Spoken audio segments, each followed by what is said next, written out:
got registered with GST, that's all. Okay. And they have not done any exports so far. Okay. So the session went up actually up to 5, but I explained much more. I gave printouts, some of things are given. So it went up to 6:30. Then only up to 6 o'clock the room has been taken on for rent. So it went up to 6:30, and finally everybody is happy. Nice. Yeah. So, sir, it's already 3:10. Shall we start the session? Yes, sir. Yes, sir. So, good afternoon to all. I welcome you to the second session of the Comprehensive Certificate course in International Trade. In today's session, we are going to cover the role of customs in EXIM trade, an overview on Import-Export Acts and Rules. We are pleased to have with us today Mr. Vijayan Gokul, retired Superintendent of Customs, Coimbatore, who would be taking today's session. Welcome, sir, once again. Thank you. I would now request Gokul, sir, to kindly begin with his presentation. Over to you, sir. Thank you, Mr. Richard. Extremely grateful to you for giving me this opportunity, and always, as usual, indebted to Fieo Kolkata.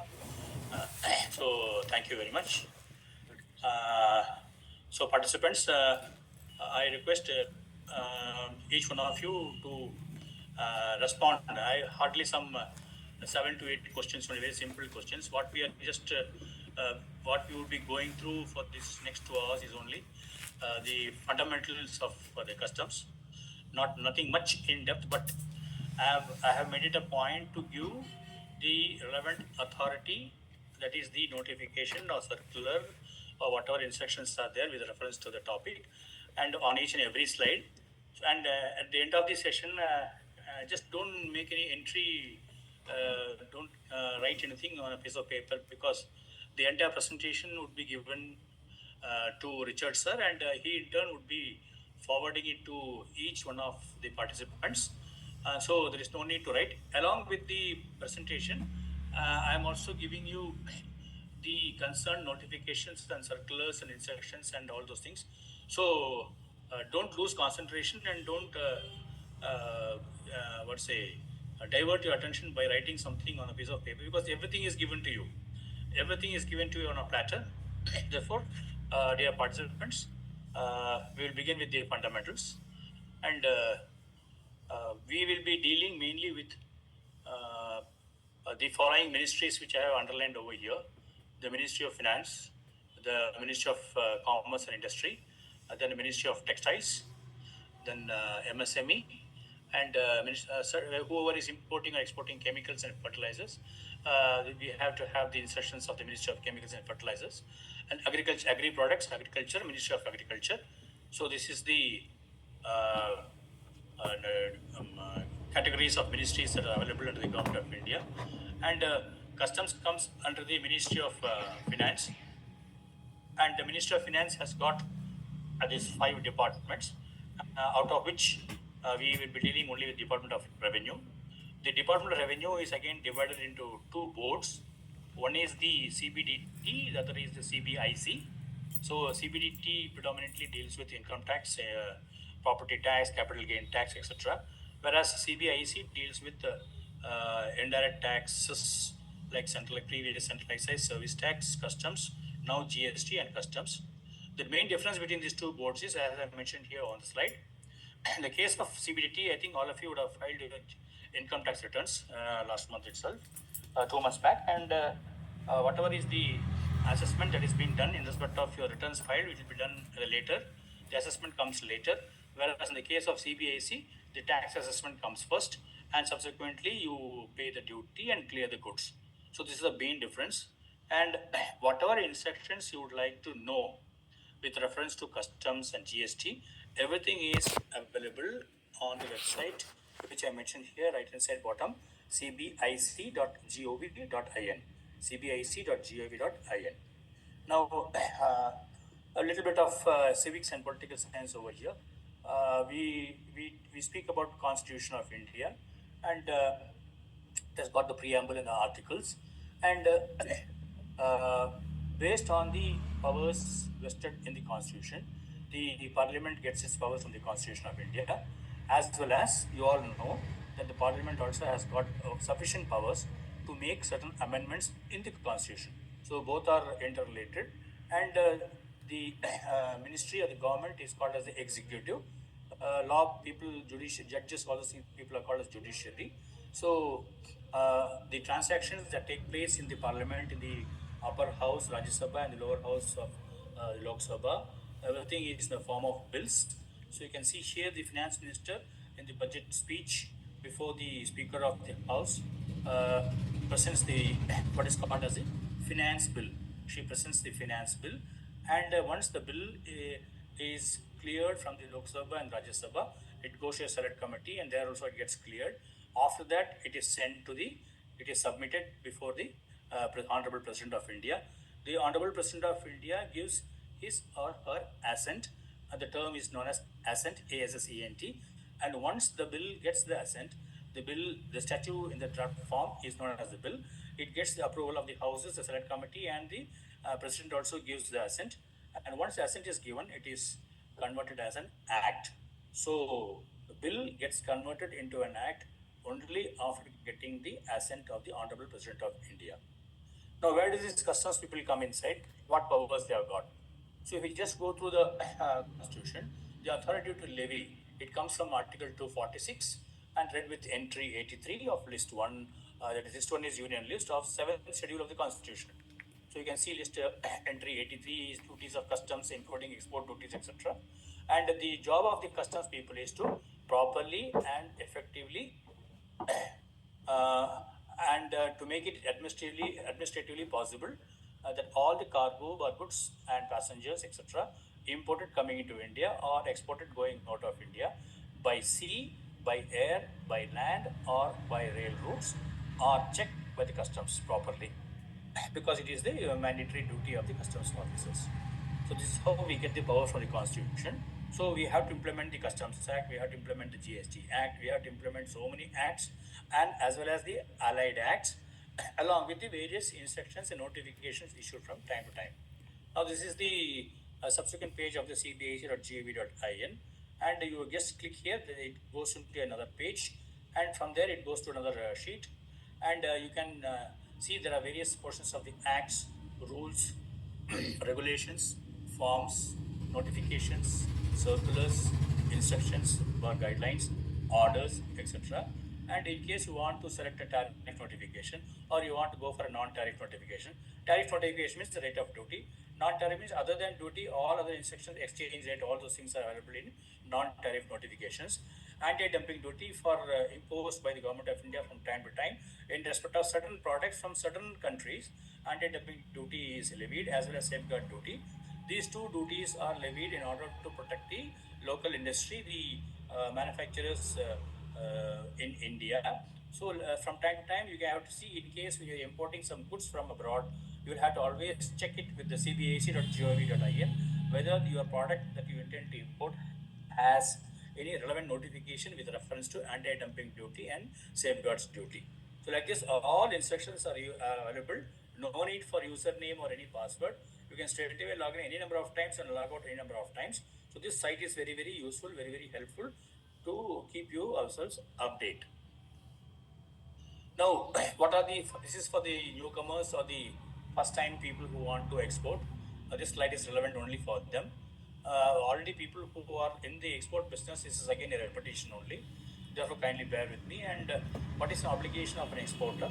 You have to get letters from the bank to get the AD code. Then you have to submit your PAN cards, GST registration certificate, invoice and packing list, shipping bills, proof of origin, bill of lading, airway bill if it is through air.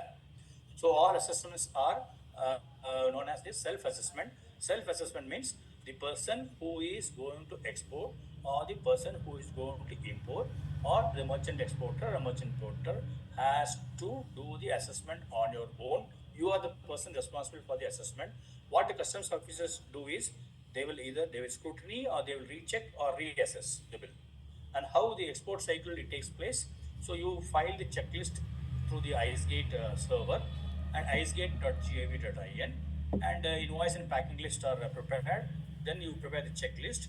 Either the customer's agent or the customs broker or yourself, any one of you can do it, and you can log in into the IceGate and get the checklist numbered. Once the checklist is numbered, it becomes a shipping bill for export. And once a checklist is numbered, it becomes a bill of entry in the case of import.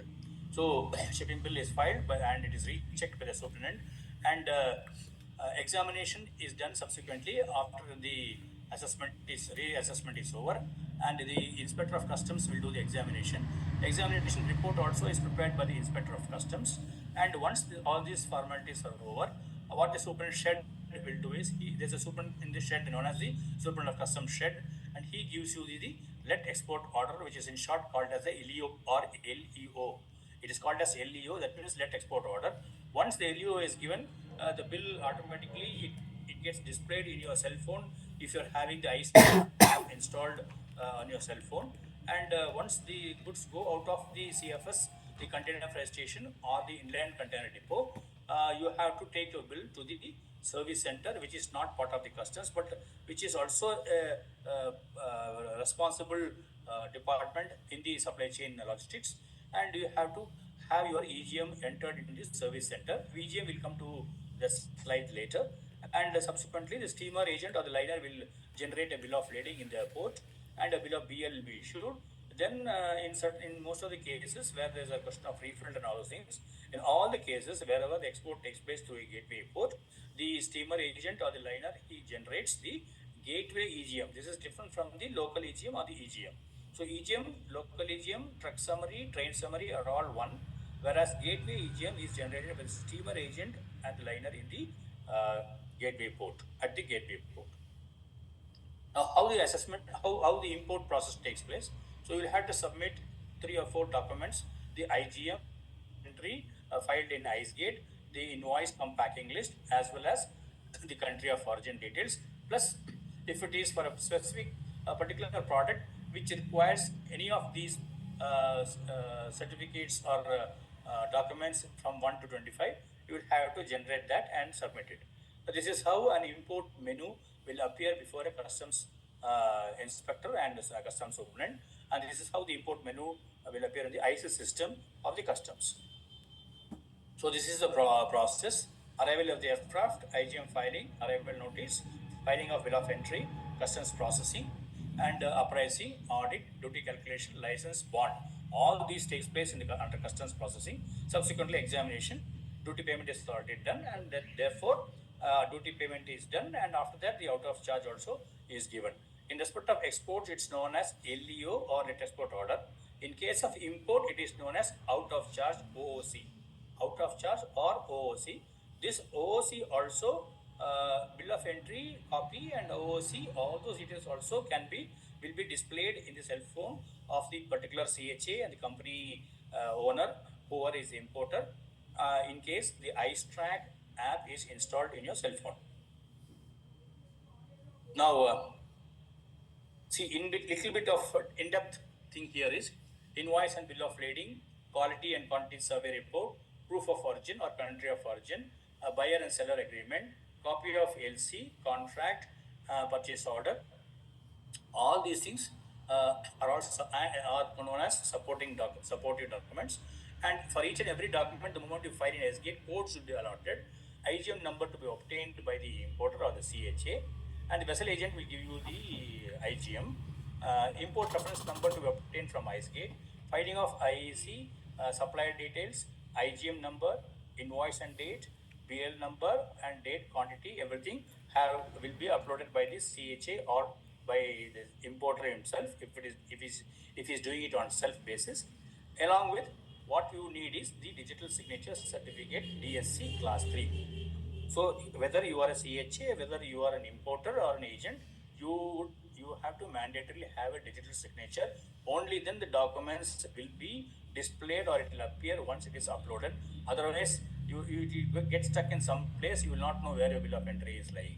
Therefore, advise all your agents, all your people, all the authorized people to obtain a digital signature certificates class 3, so that it will be useful for uploading of the bill of entry. It will be useful for you to upload the shipping bill and certain other details for which we will go in a later stage. So checklist is filed, digital signature. Along with that, the bill of entry number is generated. Assigning of port takes place. And there are two types of bills. One is RMS bill, the other is the assessment bill. RMS bill means it is very safe, it goes straight away into the system and it gets cleared on payment of duty, the goods come out and out of charge is given. Very simple method. Otherwise, what happens if it is assessment bill, the duty, the customs tariff heading, the commodity, cargo description, everything is being checked by the inspector and the superintendent. The rate of duty, the basic customs duty, IGST, cess, surcharge, all those details are physically checked and assessed, and open order is given and cargo is examined by the appraising officer. Examination report is given by the examining officer or the inspector of customs, and verification of the licenses and bond and the relevant bank guarantee also is done by the appraising officer, and the bill, once the duty is paid, the out of charge is given by the AO or the superintendent. So this is how the import cycle takes place. So beginners, first timers, and those people who are yet to import or who are yet to export, this previous slide and the previous two slides and this slide is very useful. So kindly go through once, and once you start filing it, you will be able to understand. This is all very simple fundamentals. Now, FEO is taking a lot of efforts and steps, to ensure that the trade are having adequate knowledge and adequate information, and everything should be in fingertips.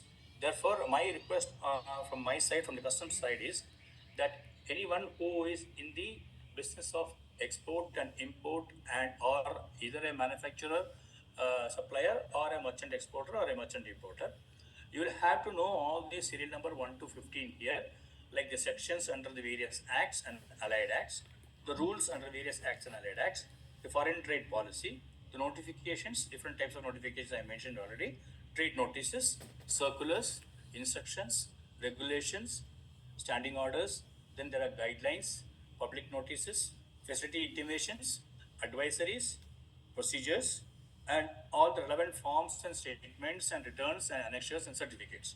So in case you are doing a particular, you are restricting yourself only to a particular product, you need to know all the relevant serial number 1 to 15 mentioned here in the left hand side bottom of the screen with reference to your export product or import commodity. So kindly keep this in mind. Whatever relevant circulars, whatever relevant regulations, whatever relevant public notices, whatever relevant notifications and advisories are issued in respect of your product, you must have those things at your disposal. Now, uh, we'll just take an example of notifications, say serial number 4 notifications. There are some notifications which take place with immediate effect. That is, it can be on the date of issue also. So both the first two blocks are same almost. So there are some notifications which take effect only on a later date, wherein the date is mentioned, and there are certain notifications which take place, which are effective only from the date on which the Honorable President of India gives his or her assent. There are certain notifications which are effective from an earlier date, which we call it as a retrospective effect. So see, these are different types of notifications, and one must know all those details in depth. Now, I would like to draw your attention to one more circular, which is issued by the Reserve Bank of India. The circular number is 10 of 2011-12 and updated as on 9th February 2012. The circular was issued initially on 1st July 2011. This is a master circular on export of goods and services. It runs into lot of pages, so it is better that you take a printout of it from a photocopy center, and this circular is very helpful because you cannot read it on a single day because it is running into a lot of pages. So first you go through the relevant index, the topics, and whichever is applicable for you, kindly go through that and make a note of it. Then you go through the other aspects mentioned in the circular, because anytime any situation can develop for you, and at this time, instead of just going to somebody who is not knowing, who is not well versed with all these things, you can just go through a circular, read it again and again. You will get to know the nuances, and you can tackle the issues before the customs department. So the part 1 is the introduction, general guidelines, then operational guidelines. Then there are category 1, C1 to C29. Then part 4, annexure 1 to annexure 7, and there's an appendix. So this is how the circular is built into. So once a bill gets approval of the President of India, it gets the approval is wrong, not the correct word. Assent is the correct word. Appropriate words we have to use. So once the bill gets the assent of the President of India, the bill becomes an act. Now, like this, there is a what we're dealing now here is with the Customs Act. So what does the Customs Act, what does it consist of?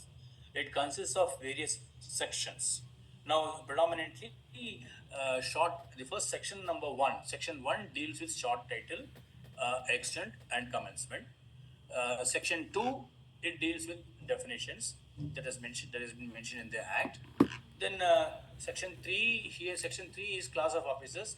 Like that, it keeps on going. Prohibition and importation, detection of illegally imported goods. All these things are mentioned in the sections. Clearance of imported goods also is there in the section. Then the goods in transit, it comes under Chapter 7, Chapter 8.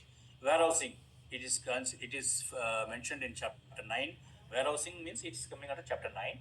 In that, Section 58 and Section 58A are two very important sections, including Section 65, which deals with manufacture and other operations in relation to goods in a warehouse. We'll go to that scheme in depth in the later stage of this presentation. And audit, searches, seizure, arrest, confiscation, like that. This is a abridged version of the index that is mentioned in the Customs Act, which you can, for which I had mentioned the first slide.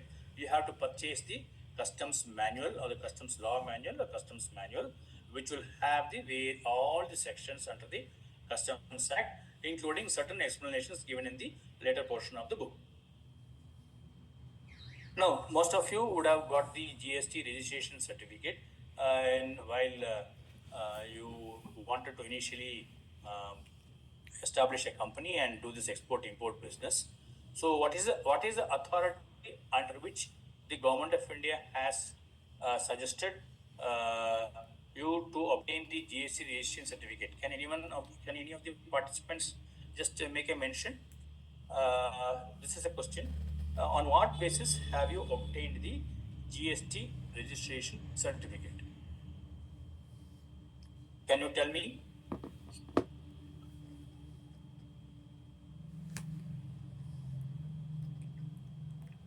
Dear members, can you just tell me on what basis have you obtained the GST registration certificate? Who asked you to get a GST registration certificate? GST classes have been conducted for you? Are you able to hear? Yes, we can hear you, sir. Yeah.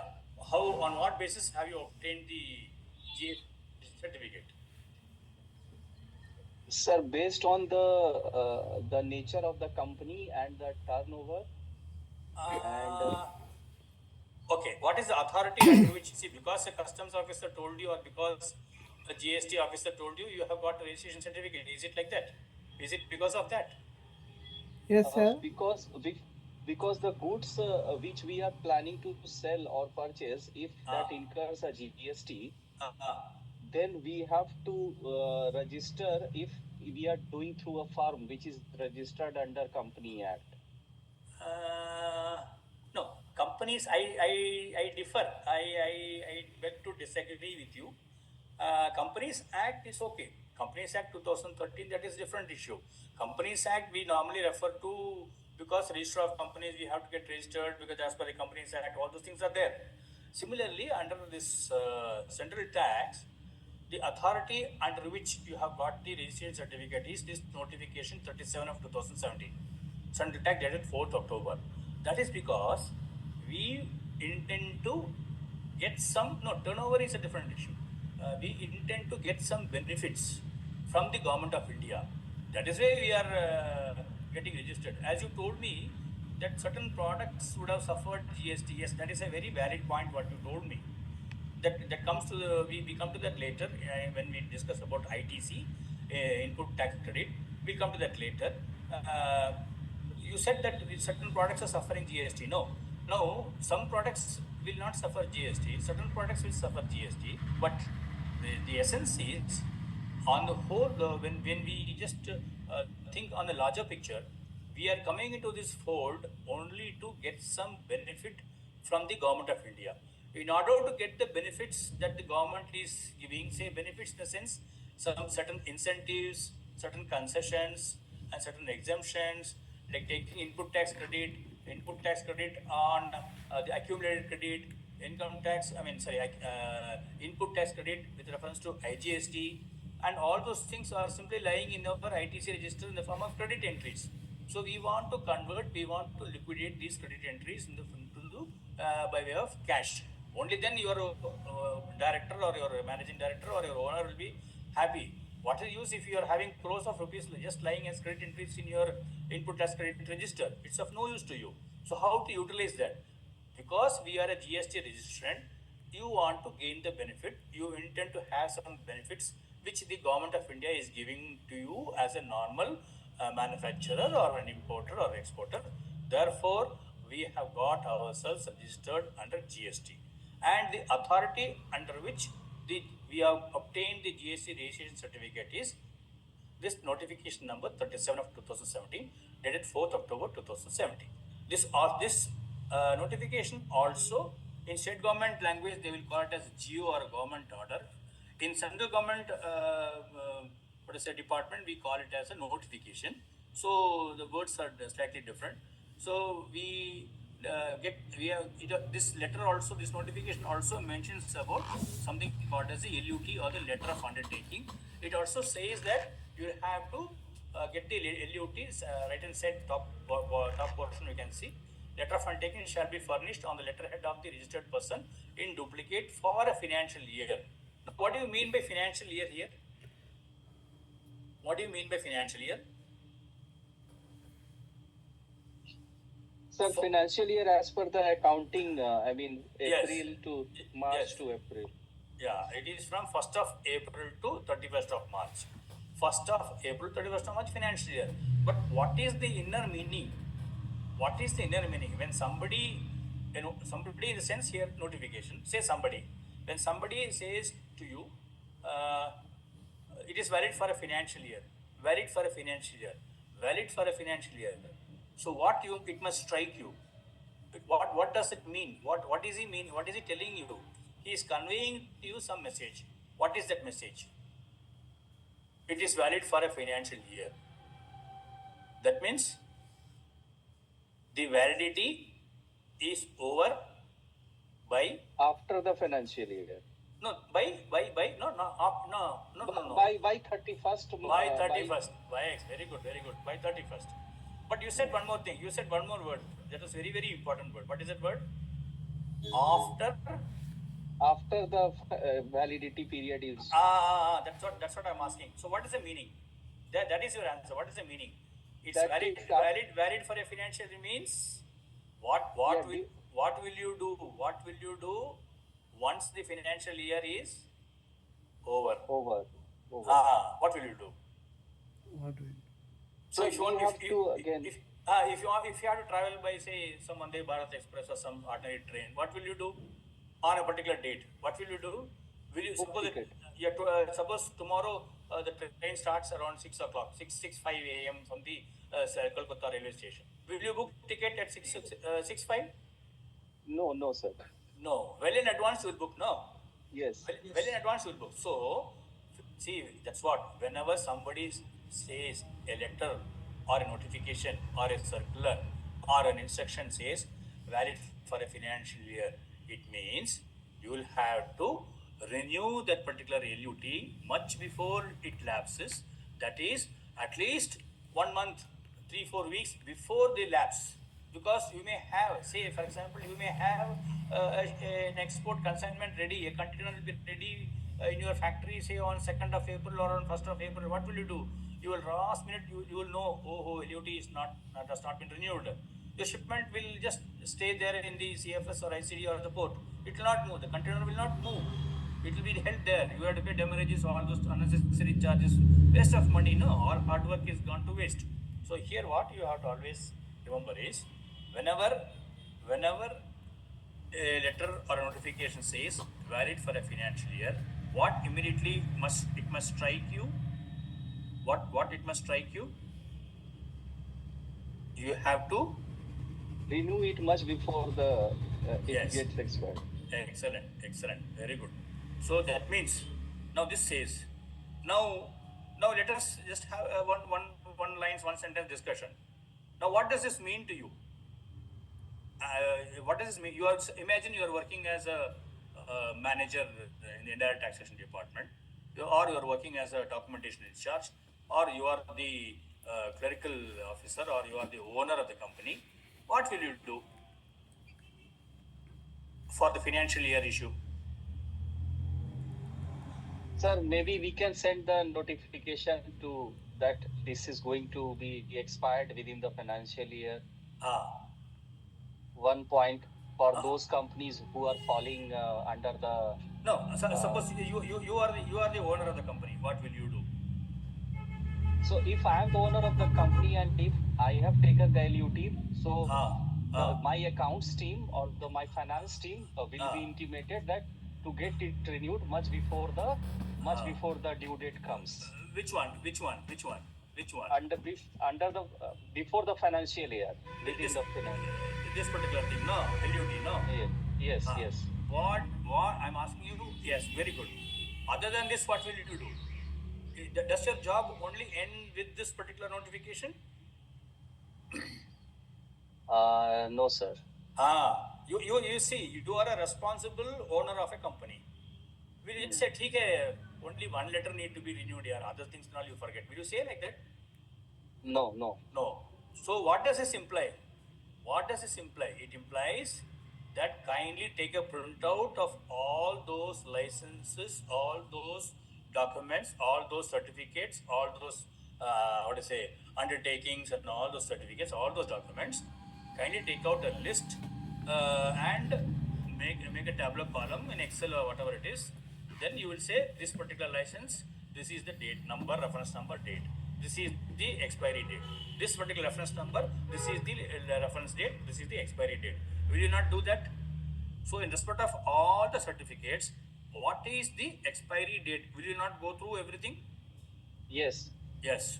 So please instruct your manager, yourself being the owner of the company, please instruct your manager कि ठीक है हमने class attend किया है, बस कल factory जाके आप क्या करेंगे, what will you do?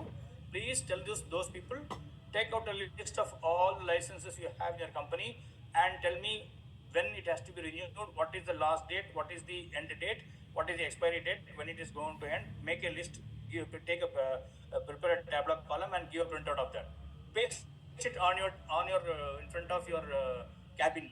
Some space will be there, no, in front. Paste it there so that in bold letters you paste it there and keep watching it every day. That next next month end this is going to lapse. Then after 2 months this is going to lapse. Okay, let me prepare. Let me renew it. See, in the case of LUT, what will happen is you will have to just once, first time when you are going to register, you are going to do an export, because for every export the government says you should do the export only under bond. Then what the government did, it relaxed. So many things are being relaxed nowadays. So what the government has said is, instead of executing a bond, I have mentioned it here in the center of the slide over here. You can just see the violet color letter, LUT in lieu of a bond. So what the government said, buying a stamp paper, going to typing it out on that, then going to a notary public, getting it notarized, and again paying him money and going here and there, so much of expenditure incurring. Therefore, the government relaxed those rules and it said, okay, okay. Hereafter, we will not insist on stamp paper, so stamp duty paper. Instead of that, we will issue the LUT instead of a bond. You are executing a bond now for export. So instead of a bond, what you will do, the government will give you a letter of undertaking instead of a bond on the letterhead of the company itself. Okay, the assistant commissioner of GST will issue you an LUT, letter of undertaking, instead of a bond, which is valid for a financial year. That means you will have to go to his office, because you cannot expect a government officer to do the work in a jiffy. He will say, sir, that the officer is on leave, sir, file is not to be traced, all excuses they will tell. So what you must do, you must immediately, you should go in advance, say on 1st of March if you can go, tell them that this is the thing, sir, we are applying here, kindly give us issue as an LUT and we are going back to our factory. And the circular number 8/8/2017, it states that within 3 working days, the LUT has to be issued to any person who is applying for it. And it also states, in case the LUT is not issued within 3 days, it is deemed to have been issued. So all those things are there in the letter format, in the circular form, everything is there. Circular number 8/8/2017, it is mentioned. In GST, you can go and you can download from cbic.gov.in. As well as what you do here is subsequent years, what you do, need not go again to the office at all. Sitting in your office, sitting in your home itself, you can apply for LUT. You can renew your LUT. How do you renew your LUT? You can go to GST. You can note down. You can go to gst.gov.in. I think I mentioned it on slide over here. So in that, if you go, everything is auto populated. The only thing that you have to change is the financial year. Just change the financial year for subsequent years.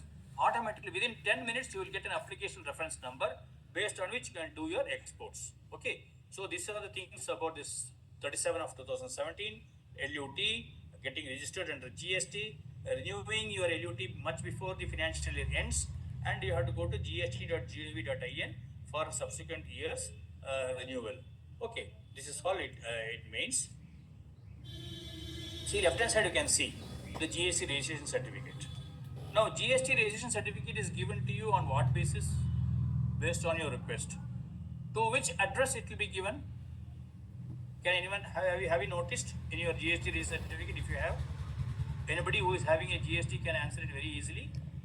The GST registration is given to you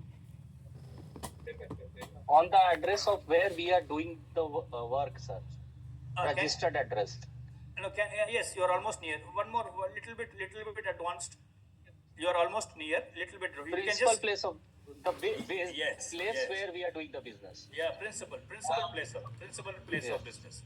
So GST registration certificate is given to you based on the address of the principal place of business, because you may have a registered office in some other place. You may have a head office in this city. You may have a principal place of business in next district. So something like that. Okay. So all the GST registrations are given to you based on the principal place of business.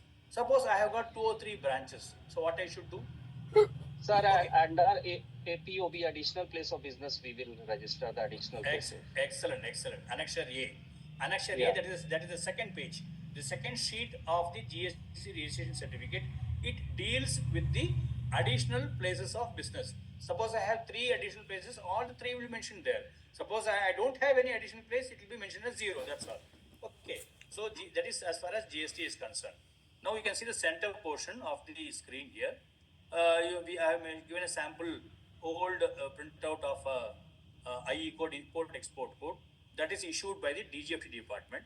So DGFT department issues the import export code certificate. Now can you tell anything about this IEC certificate? Can anybody, any of the participants, just tell me what is with reference to IEC certificate? I have mentioned that gst.gov.in, right hand side screen, you can see that blue color screen over there, and an arrow mark is given, services. So this is a place where you go and register your LUT, and the moment you register your LUT, see the bottom portion of the screen, right hand side, you can see an application reference number, and this is how the AR number is displayed, a sample of a reference number. So based on this application reference number itself, you can mention the same in your checklist for doing the export and import business. It's more than sufficient. It is not necessary for you. What I want to tell you is, please don't wait for the LUT copy to be printed on your letter pad, and it will take maybe 1 week or 2 days or 10 days. Officer chutti pe hai, or that person has not come, he has not signed. All excuses they will tell. So you don't wait for that printed copy. Just to go to gst.gov.in, click the user services, and you just apply for the LUT. It will come to you within 10 minutes. This AR number will come. This you can take a printout and keep it on your file, and mention the application reference number in your checklist for filing the export and import business. Now, can anyone tell about the IE code, IEC certificate? Sir, it is linked to PAN number. Okay. Now IEC, it is mandatory, no? GST is mandatory, yes. LUT is mandatory, IEC is mandatory. Now once I generate this IEC, long ago what happened, once you generate the IEC, then nobody goes to DGFT website and nobody does anything else further. Now I said you will have to take a printout and keep it in front of your cubicle, no, where you sit in your office. One tabular column, I said, no, last 2 slides back. Something, what is that? When it is going to lapse, all those things. Can anyone tell me about that validity of an IEC? One again, sir. Yes, exactly. Very good. Excellent. Excellent. Excellent. 1 year. 1 year. Every year we have to update it, sir. IEC. Because it is told that once I get the IEC, it is final. Then why are you renewing it? Why I am telling you to renew it? Why you are telling me it is valid only for 1 year? For updated. No, yeah, for updating, okay. But why this 1 year? Who said 1 year? No, say I'm deliberately asking you a question so as to make you think. Why 1 Sir, year? so that it remains active in the portal, that IEC is my Yes, IEC is there. that is why you are renewing it to remain active. But who said 1 year? See, one madam said 1 year. Not that we are not believing you, Yes. but I'm deliberately asking you a cross question. Who told you, madam, it is only for 1 year? DGFT. Yes. DGFT side. No. Okay, that's a good answer. That's a very good answer. Yes, DGFT only has told. I don't disagree. But for everything, if anybody tells, don't tell customs officer told. Don't tell that income tax officer he told me. That department told me. DGFT told me. Ministry of Commerce told me. Don't say like that. You should always speak with the authority. Notification number you have, tell me. Which circular says that I have to renew? Which facility intimation says I have to renew? Which advisory says I have to renew? Tell me the number, give me the order, show me the copy. Like this, you must start questioning. And this is the what to say format, or this is the screen which appears to you when the IEC portal, where you will have to go and renew your, as the madam said, you have to renew your IEC every year. She said it's 1 year, correct. It is mandatory because subsequently what the government, the DGFT department said by way of public notice or notification, says it is mandatory to update or renew it annually. Now, when you have to renew annually, this you have to keep note. You make a remarks column also in the tableau column that this license number, this IEC number, valid up to this date. So you have to renew it between the month of April and June. So you cannot say customs officer said, "Oh, officer ne bataya, ye officer ne bataya, aisa hai, aisa hai." You cannot say all the story. So what you have to tell is, kindly refer to notification number 58 of 2015-20, dated 12th February 2021, wherein para 2.5D, I mentioned it over here, 2.05D, it says you have to update it electronically every year. And what is 2.05E? It says it shall be deactivated if it is not updated within the prescribed time. So what will happen is, suppose your clerk or your officer or a manager or deputy manager or assistant manager, whoever it is, has forgotten to renew, what will happen is your container will not move. So much of hard work, so much of money, energy, time, manpower, everything is what to say executed into it. And ultimately, just because you are not renewed one particular certificate, your entire consignment is going to be held up. See, it's a very bad situation, no? So kindly make note of this also कि जैसे मैंने financial year का explanation बताया कि moment you see any notification, the moment you see any circular, what will have to first go through is the date on which the circular has been issued. Okay, the date from which it is effective date with W.E.F, with effect from this date. So with which, from which date it is effective, up to what period it is, okay, when I'll have to renew. So here it says April to June. So by April and June, kindly ensure that your IE code is renewed, otherwise your exports will not take place. Okay, so I hope you will make a note of this also.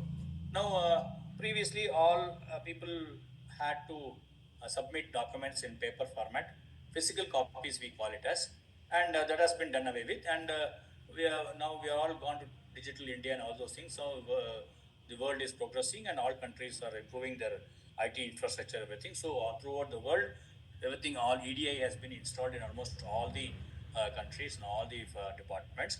So the main gateway, that is the Indian Customs electronic gateway, is known as ICE Gate. Indian Customs Electronic Gateway is known as the ICE Gate, and that is the national portal of the Indian Customs Department, through which e-filing services of the trade, cargo carriers, and other trading partners are taking place electronically. And these are the few departments which I have mentioned over here. The moment you register the checklist in this IceGate server, along with supportive documents, along with main documents, additional documents, supportive documents, these departments will gather the information which is relevant to them. So it is a portress, the customs, the DGFT, export promotion councils, Reserve Bank, importers, exporters, customs agents or customs brokers, they are called as nowadays, shipping lines, airlines. So all these people will get the relevant information that is required for them in with reference to your shipping bill or bill of entry. And it can be seen any number of times. So if you are going for export, it is main document is shipping bill. The another main document is invoice, packing list, letter of undertaking, or a bond. Normally it is not a bond, now it is LUT. And for import, it is the bill of entry, the most important document, the invoice and packing list, country of origin, now it is known as proof of origin, import general manifest. So everything is done on a single window interface for facilitation of trade. So it is known as Swift also. So IceGate is the icegate.gov.in is a website in which you upload all the documents. But as I told you earlier, it is mandatory that the person who is uploading the documents on behalf of your company must have a digital signature certificate. So you got your GST, you got your IEC certificate, you have obtained your LUT. Now you upload everything into the IceGate. But before you upload your checklist into the shipping into your IceGate server, one more one more certificate you have to obtain, that is the AD code registration you have to do. What is AD? AD means authorized dealer code, AD code. So registration of AD code, that is your AD code here means, AD means bank. Your nominated or authenticated bank. Through IceGate you have to do it. Previously the customs superintendents used to upload the they will be doing the registration of AD code in their system. But the government, by way of an advisory number 10 of 2022, it changed the entire pattern and it said that the exporter or importer himself or herself can upload the details into this server and get the AD code registered. Now, why do we get the AD code registered? Why does the government insist that you will have to get the AD code registered? What is the purpose? What is the purpose? There must be a meaning for everything, whatever the government says, you know. Why आप क्यों AD code क्यों register कर रहे हैं आप? For remittance, sir. For remittance. Let's say that my bank is not connected through AD code. Then if let's say I'm getting some incentive, then how they will send money to our account if it is not linked? Your second portion is absolutely correct, but there is a slight difference of opinion. If it is not linked, that if it is not linked, there will be a PFMS error. That is a different issue. Okay, what you said, the second portion is absolutely valid. Any other reason? Any other reason? Connect between the DGFT bank and RBI.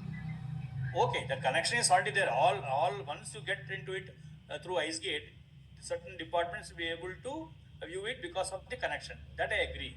But this gentleman who said now that you want to get your incentive something, no, is incentive the only reason that you have to get your AD code registered? Settle the payments with the bill of entry or the shipping bill. Payments means, what is payments here? Payments or tell me. payments or receipt. What will if in case of import, if we made some payment to a supplier and against that we have imported some goods. So how would No, madam. You have to think that you are the importer. Okay. Now let us talk about exports. Assume that you are the exporter. Assume that you are working in a company. You are a student or you are a trader or you are working in a manufacturing company. Yeah, the importers. You are importers. Okay. Assume that you are not an importer. Okay. Assume you are an exporter. You are manufacturing some product. Say you are manufacturing some apparels or textile garments, something like that. Now, are you doing this? You're doing this as a business, no? Isn't it? Yes. Yes. Are you doing it for a charity? No. No. Okay. See, I am deliberately asking you some questions as if I don't know anything. Okay. You take it like that, that I'm making you to answer. That's why I'm asking this question. Now, once you are, your intention is to do business. Business का मतलब क्या है? To earn money. Some profits. Yes. Yeah, you to earn not only profit, to earn the money. See, Yes. profit is a different aspect. Beyond the money that you invested is profit. Overheads, profit, packing charges, all those things come. No, in valuation it comes. All those things come into place.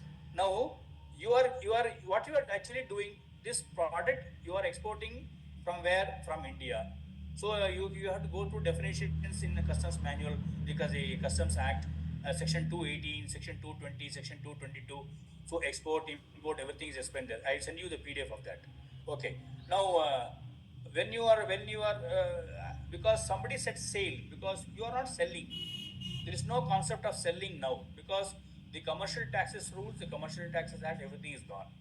There is no concept of manufacture now because previously we used to discuss a lot of things on manufacture. Section 2F of Centralization Act 1944 deals with manufacture because Centralization Act also gone. Only for old cases it is still invoked. But now from 1/7/2017, what has been implemented in India? One nation, one tax. What is implemented? From 1/7/2017, 1st July. 1st July. GST. Excellent. Very good. Very good. A GST has been implemented. So the moment the commercial taxes has gone, so sale का मतलब गया चले गया. Centralization Act 1944 चले गया. तो manufacture का मतलब चले गया.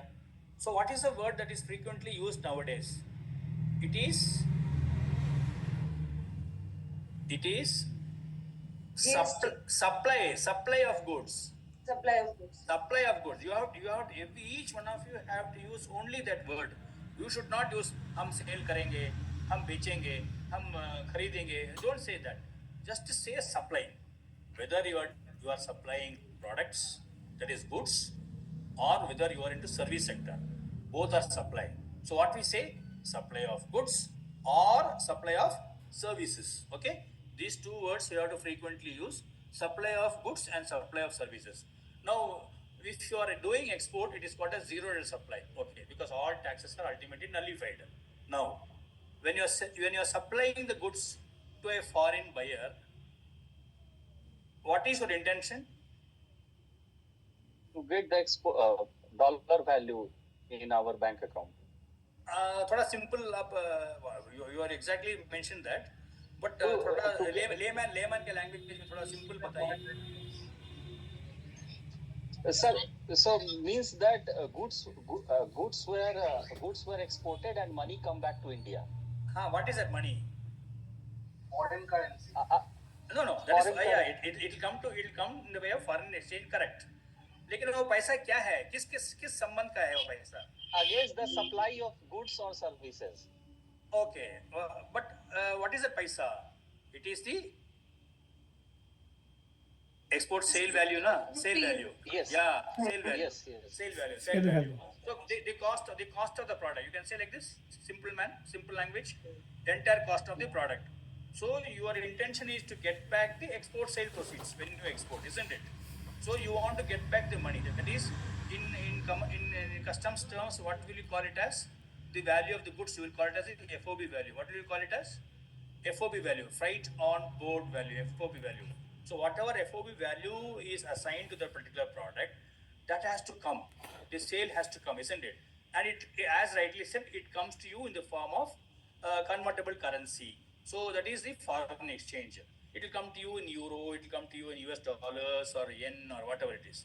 Whichever country, whichever currency code you are using, in that form it will come to you. Where it will come? It will come into your AD code. So there are two purposes. One, as the madam said, that for getting the incentive, some incentive I am getting from the government of India, it will come straight away into my bank, sir. Okay, fine, very good, excellent answer it was. So it will come through PFMS, that is the Public Financial Management System, which is in Delhi, and they will process it and they will straight away put into your bank account. You do not meet any minister, you do not meet any MLA, you do not meet any chairman or anybody in the local panchayat and thing. No need to meet anybody. It will come straight away. It will get transferred into your AD code account. One. Now, the other one is the foreign exchange. Whatever export sale proceeds I have mentioned in the shipping bill, that is the FOB value. FOB value, whatever is the FOB value, that particular amount, suppose I am supplying goods worth 10 lakhs. I will be getting back some 9 lakhs, say 98,000, something like that I will get. Maybe I will not get back the 2,000 rupees or 1,500 rupees, I may not get back. What that particular amount is, which is, it is admissible. That particular amount can be deducted. Why? It is the foreign buyer, whoever is buying it, he will transfer it in foreign exchange, for which the bank will deduct service charges. So the service charges can be deducted from the FOB value. That is admissible as per Government of India Customs notification. It is admissible. Now, so you have to get back. If 10 lakhs has gone, 10 lakhs has to come. Suppose 10 lakhs has gone, what goods have gone, you are getting only say 9 lakhs, then we are in trouble, because 1 lakh kya ho gaya? So that will come to another part of FEMA when we deal with that. So for getting the incentive purposes like drawback, STRE service tax refund, IGST refund. So getting drawback refund, getting IGST refund, you need AD code. And for getting the foreign exchange, the FOB value, you need AD code. Is it clear? Is it clear? So two purposes Yes, for, sir. for yes, two purposes you are getting the AD code. One more thing, you will be able to get the shipping bill number assigned in IceGate server only if your AD code is alive, or somebody talked about link. Somebody I do not know your name. Sorry, I'm not able to tell your names.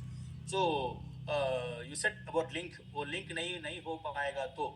So that means if there is a problem, your pay pharmacy is not working, you will not get your amount into the bank.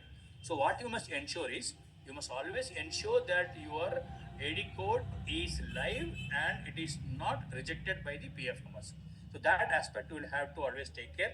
So when you get yourself registered under IceGate, you will know all those things. Error code will be displayed against your shipping bill. So based on which you can come to a conclusion. So AD code is for incentive. AD code is also for getting the export sale proceeds in respect of your product that you have supplied. Now, what is the instruction? I am telling you that once previously, every exporter or importer had to go to every port, every CFS, or CFS means container freight station, or every ICD or inland container depot. These are all ports, interland ports, or the main port. Three types of ports are there, no? So you have to go to every port and get yourself your IE code registered. But what the government said in 2022 by way of an advisory, 10 of 2022, that AD code with associated bank account will now be required to be registered in the system at only one port. So if you are in Kolkata port, you need to register only in Kolkata port. But once you get registered in Kolkata port, you can do shipments from Chennai, you can do shipments from Cochin, you can do shipments from Navasheva, any port in India you can do. So registration of AD code is only once, and you can do it in any one port. It will be your AD code number, your IEC, everything is displayed throughout all the ports. And what is the authority? 10 of 2022 I have given you here, plus the link also for this advisory also I have mentioned here in this slide. So anytime you are free, please go and you ensure that you download all these instructions and you go through once. Once you go through, it is nothing very simple thing. So with this itself, you can start doing your exports. Your shipping bill will get filed without any disturbance in the IceGate server. And now what we next we are moving on to something called as getting registered under different departments in respect of the product that you want to export. Somebody may be dealing with handloom.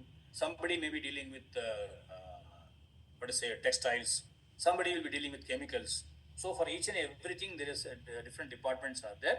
I told you initially on the ministries on respective ministries. So under the respective ministries, different departments are there for which you have to go and get registered, because the government is encouraging you to get registered and get yourself registered under various, in case of export, for under various export promotion councils, and it is called as the RCNC. we get the RCMC certificate, because RCMC certificate also is mandatory, because only if you have RCMC certificate, certain incentives that the government will give to you post export, that will come into your account only if you have an RCMC. Suppose you are not registered with Export Promotion Council, then those incentives will not get validated in the system, and you will get a zero thing, and हमको ये नहीं मिला, वो नहीं मिला, क्यों ऐसा हुआ, क्या है, वो nobody is giving me any answer, why it is not given to me, I have done all my duty like this, getting GST, IEC, etc., LUT, etc. So then only you will start thinking. So this will be very useful for you at that point of time. So before getting into export business, kindly ensure that your IE code is registered with through online to any of the relevant export promotion councils in respect of your product. And there are various export promotion council. There is a gem and jewelry export promotion council. Then there is a export promotion council for handicrafts. EPCs are there. Then for sports goods, there is an toys. If suppose you are into manufacturing and supplying of toys, you have to get yourself into the toys export promotion council. Then there is a Shafexil, and there are different councils and boards. I'll go to that slide next. And suppose your food products, you can get registered from FSSAI, and assume that there is a delay in getting the certificates from these departments. Don't worry, you can immediately approach Richard sir, who is there in Fieo Kolkata, because you already know him. You got yourself registered and for this particular seminar or for this particular course. So Richard sir is also known, he is known to you, he is a good friend of all of you. So kindly approach Richard sir. He will immediately give you RCMC within 10 minutes, the moment all details are given to him. So without any hassle, FEO Kolkata also is very good in disposing of RCMC certificates. So kindly approach Richard sir in case of any difficulty. Sir, I just Yeah. to add on a point with regard to the online application for RCMC. For those of you who do not hold a few RCMC, or basically if you do not have any RCMC, you may register with Fieo.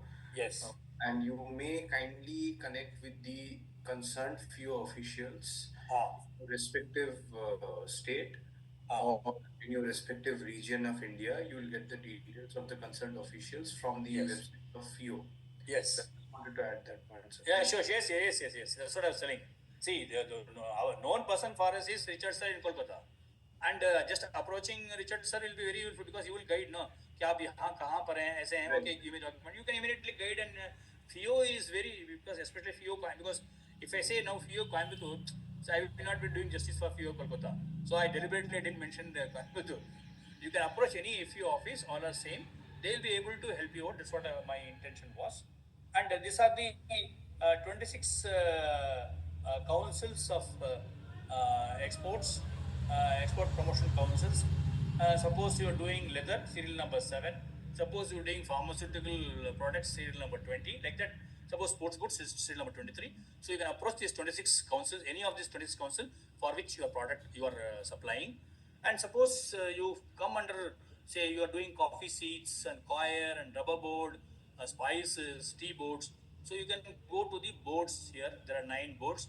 Any of these 9 boards which is relevant to you, you can go and approach. Other than that, if in case you have a MSME office very next to your office, your factory or residence or your known place, there is an export promotion cell available in MSME office. They also are authorized to issue your MSME. But normally I suggest you go to the particular councils or boards, and Fieo also will be the whatever certificate, because FEO is coming under DG50, it is coming under Ministry of Commerce. Therefore, it is as a central government certificate, very much valid throughout the world.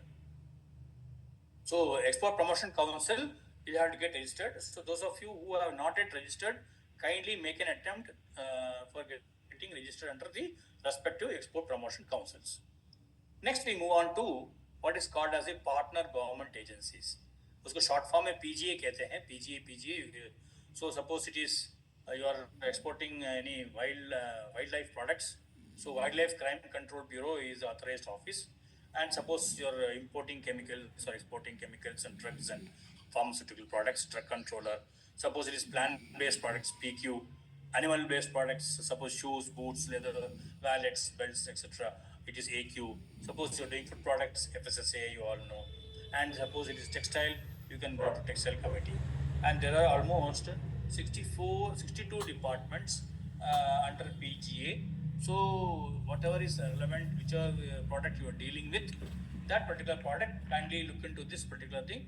All these pages are there in the PDF, which I'm going to forward it to Richard sir.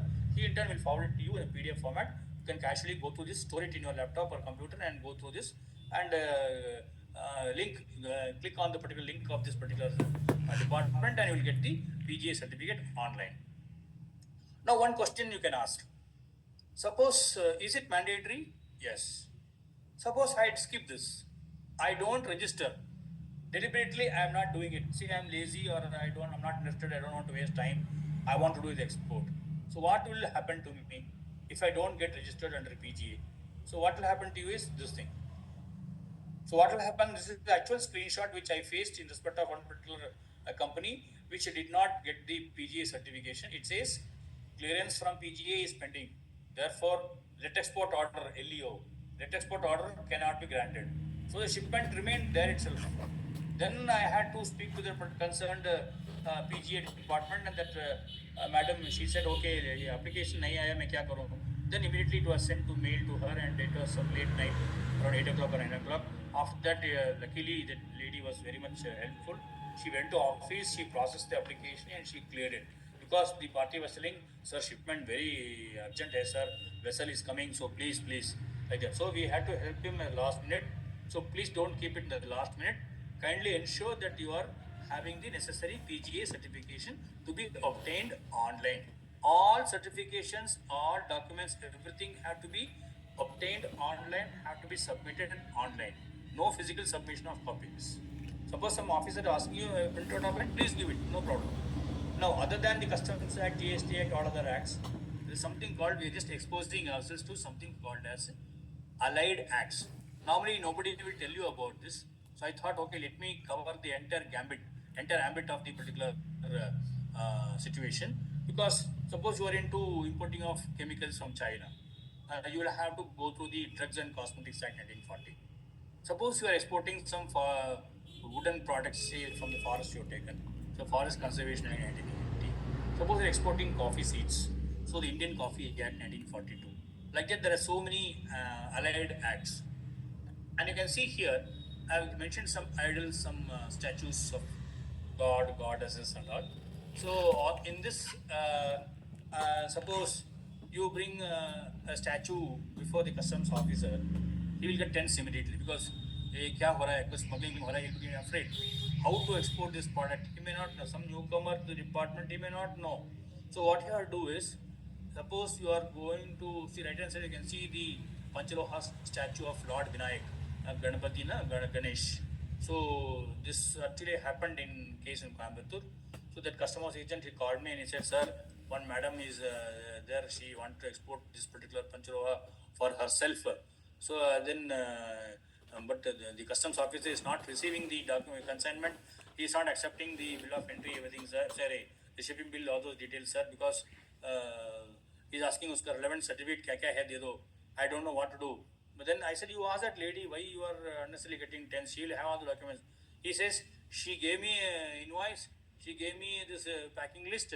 She gave me this product, and she left along with her passport copy, photocopy. That's all. Nothing else. She doesn't have anything else. And where is she? She is in US. And from there she will give a call. Export ho gaya, clear ho gaya, she will ask. It has not gone. It is under the personal custody of the customs agent to whom she has given, and she has left. She left immediately 2-3 days after she handed over, she left for US. She will not come back for this. No. See how much difficulty these people are facing in between. So right hand side, I have given you some 14 documents which you need. In case, even if it is a statue that is manufactured of recently, you will have to submit such documents to prove that these idols or statue of god and goddesses are not antique objects, because if it is beyond 100 years old, it is to be considered as an antique. And the Antiquities and Art Treasure Act 1972, left hand side of your screen. So all these things, because the cultural and all those things have to be preserved now of our country. So in order to ensure that old antique and cultural value antiquities are not sent out of India or smuggled out of India, to ensure that all these things had to be obtained online. So whenever you are exporting some product, please ensure that you check the relevant allied act and find out whether you have what to say obeyed the instructions of the allied acts also. Please ensure that you don't miss the allied acts case. Now this is how your checklist will appear. Left hand side, it is for export purposes. We call it as checklist, and right hand side it is the bill of entry checklist. So left hand side shipping bill checklist, right hand side bill of entry checklist. So once you get your GST registration and you have the IEC, then you get the AD code registered, you get yourself registered under export promotion councils, do your PG, etc. You prepare your invoice, packing list, and all those goods, everything. Then you file this in icegate.gov.in. What will happen is you will get this particular shipping bill number assigned for export, bill of entry number assigned for import. So this is how your final output of a shipping bill and final output of a bill of entry will be displayed. So in case of the final clearance from customs for export is LEO, let export order. The final clearance for bill of entry, as I already said, for import purposes, OOC or out of charge. This is how it will appear. For first timers, it will come in the form of a PDF format.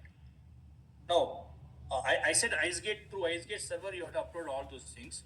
In order to upload into IceGate server, you will have to first get yourself registered in IceGate, registered under IceGate. So you please, each one of you, ensure that you are a registered user of IceGate, because of that you will be able to find out the various pendency status. You can track your container status.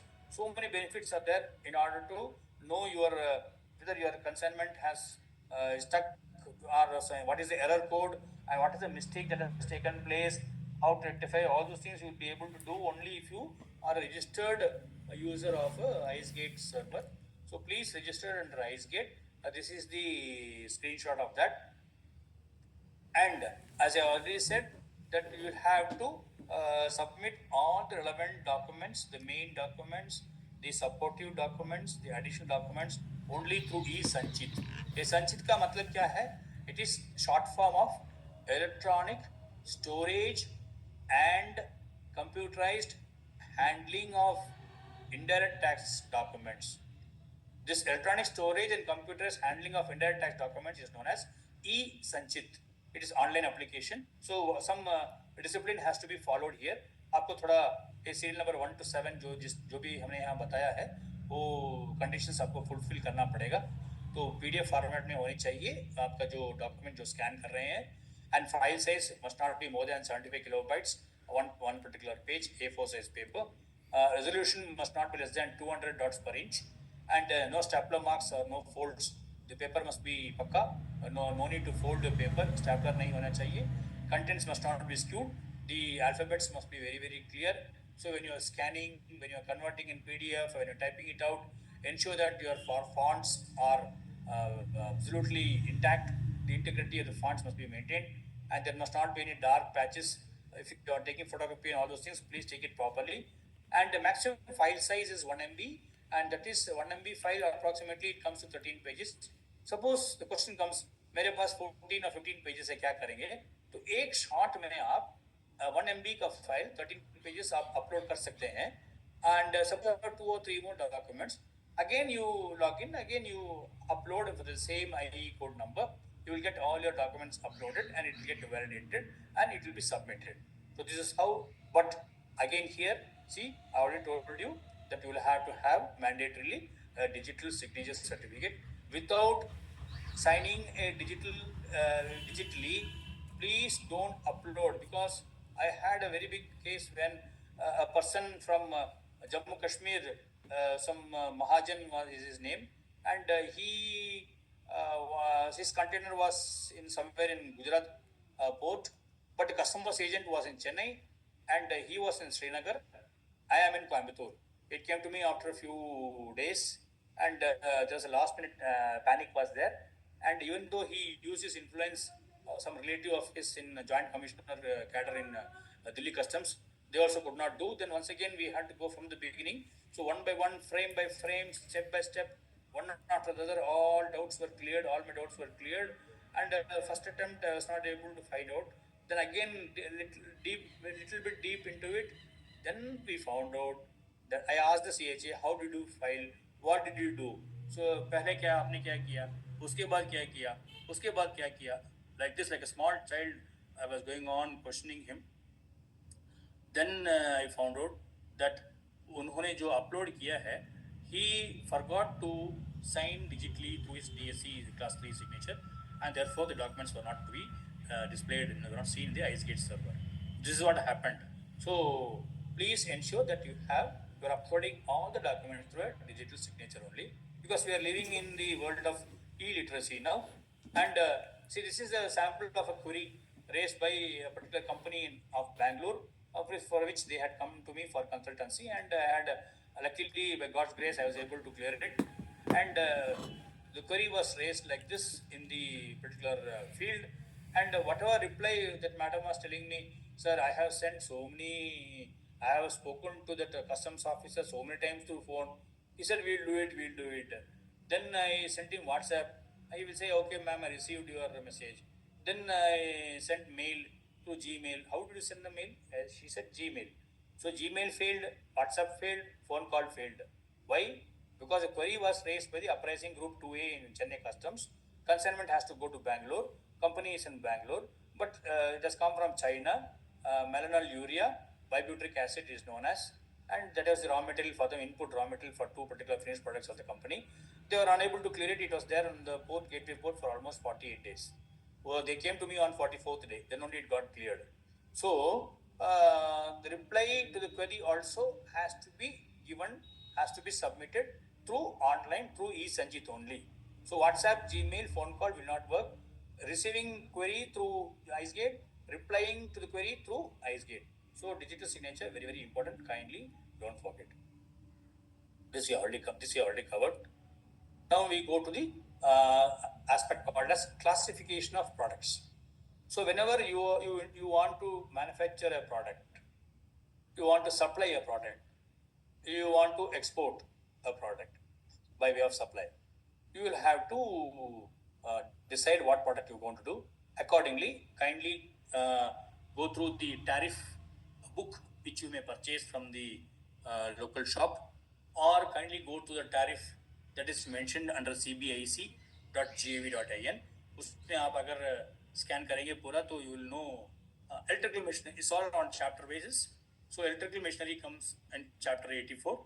So I am giving you an example of compressors, for which I was the inspector here in a company in Coimbatore. LG compressors you have already known by this time. So there are different, see the difference, reciprocating air compressor, electric power screw compressor, diesel power screw compressor, oil free screw compressor, all are classified under same 8414 8290.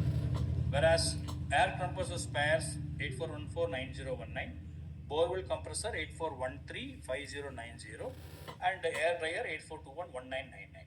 So like this, we have adopted, being signatory to the GATT agreement and part of WTO and WCO, World Trade Organization, World Customs Organization.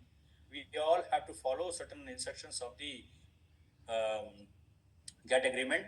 So the harmonized system of nomenclature is adopted by India also. It is an internationally standardized system of naming and numbering of a product. So description and tariff you can find in CBA under tariff heading, or if you can go through the manual books, customs tariff, GST tariff books are there. So slight difference will be there. Otherwise, almost the classification will be the same throughout the world. So kindly ensure that your product is classified under appropriate chapter correctly, without any doubts or ambiguity. You must be very clear when you classify any product. from electrical machinery, we are jumping on to something called as the textile product like the handkerchiefs. So handkerchiefs are classified under 621390. Now this 10 comes here because suppose you have a handkerchief made from a man-made fiber, then the classification of handkerchiefs manufactured from man-made fiber is 62139010. So like this 8 digit will have to always classify. So I've given you just two examples. That means for whatever product you intend to manufacture or you intend to import or you intend to export, you must know the correct classification of the product. Break your head a little bit and discuss it with your competitor or discuss it with your FIU friends, colleagues, batchmates, and if you have any customs or GST inspector or super some known people, you can consult with them. But decision you make. Don't allow them to take a decision. Your decision must be made by you as far as classification of the product is concerned. Now, so PGA we have seen, Export Promotion Council you are registered, correct classification also you have to undergo. Now, sir, there are certain, precautions that you have to take when you intend to export or supply or import. Like say, for example, some products that I have given you, I mentioned some of 43 products on this particular screen. In case your product falls under any of these 43, there are some more products also, list is there. You will have to, before, other than dgft.gov.in, other than cbac.gov.in, you will also have to go through this bis.gov.in, Bureau of Indian Standards. So the government has prescribed, like say, it has standardized the quality of the goods and articles and products and systems and services. So you will have to follow the BIS Act 2016, and there are many number of products under BIS classification. So the products that is being mentioned in the list comes under the compulsory certification category, which is also known as QCOs, known as a quality control orders. So quality control orders, you go to bis.gov.in, you can get any product, the QCO standard of that, and the purpose is to regulate the standards of the products. It is also to prevent the import of substandard goods and to ensure that consumer is always safe. So all these aspects are covered under BIS. So and there is some more list of there. If you go to BIS.gov, you can see order number SO number 3679 is there, which deals with heavy electrical machinery equipments. And for certain products, the government has withheld the BIS certification because there is acute shortage of these products. So that also you can go through BIS website. So BIS website QCO order you have to obtain online in respect of your product and get yourself registered under BIS. So far, is it clear? Any doubt? Any doubts? So far, so good? Yes, sir. So far, so good. Okay. Now, okay, thank you. Now, exports. I divide this exports into, say for our convenience sake, let us assume, we will divide this export into three categories. Actually, it is like that, but I'm telling you for convenience sake. Now, there are some of you who want to do exports, but are expecting only the FOB value, that is the export sale proceeds value. You are not expecting any incentives.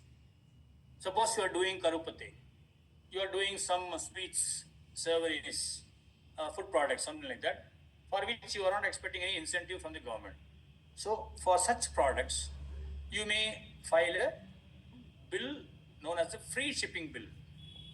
Free shipping bill here means no incentives, you are expecting only the export sale proceeds value. So the scheme code is 00.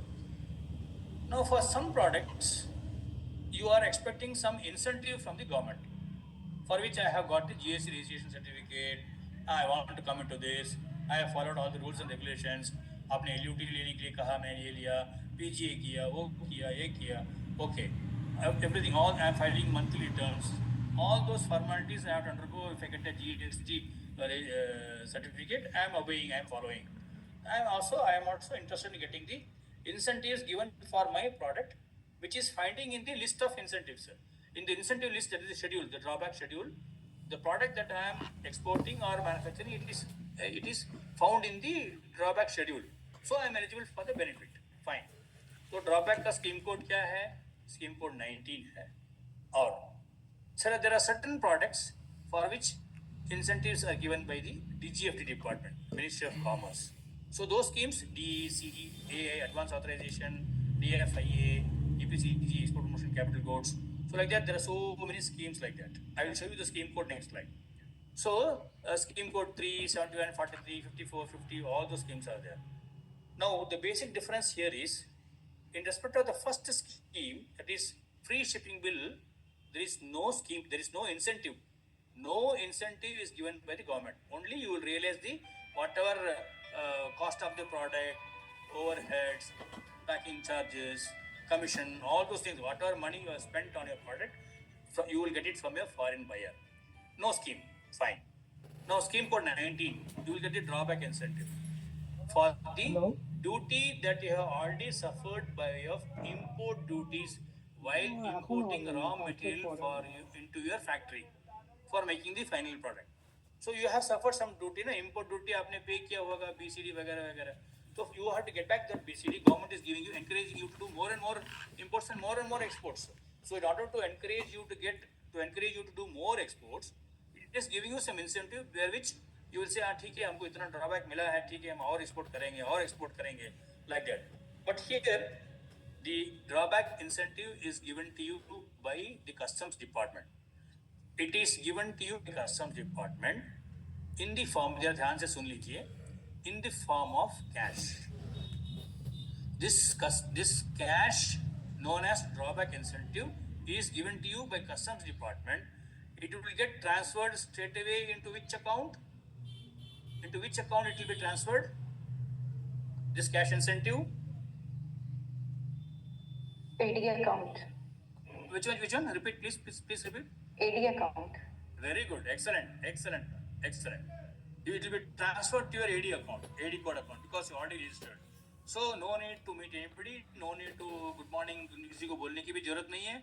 It will come straight away into your bank account, provided all the details, everything is pakka, very perfect, no errors. And your PFMS is working actively, your ADA code is active. So the drawback incentive for the input duty which you have suffered while importing the raw material, वो आपको customs portion का drawback आपको आपका AD account में customs department से मिल जाएगा in the form of cash. Okay.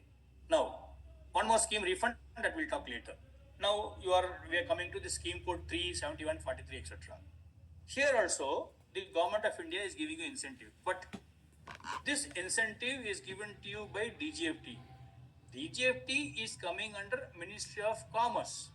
Customs is coming under Ministry of Finance. DGFT is coming under Ministry of Commerce. So Commerce Department is giving you this incentive. The difference is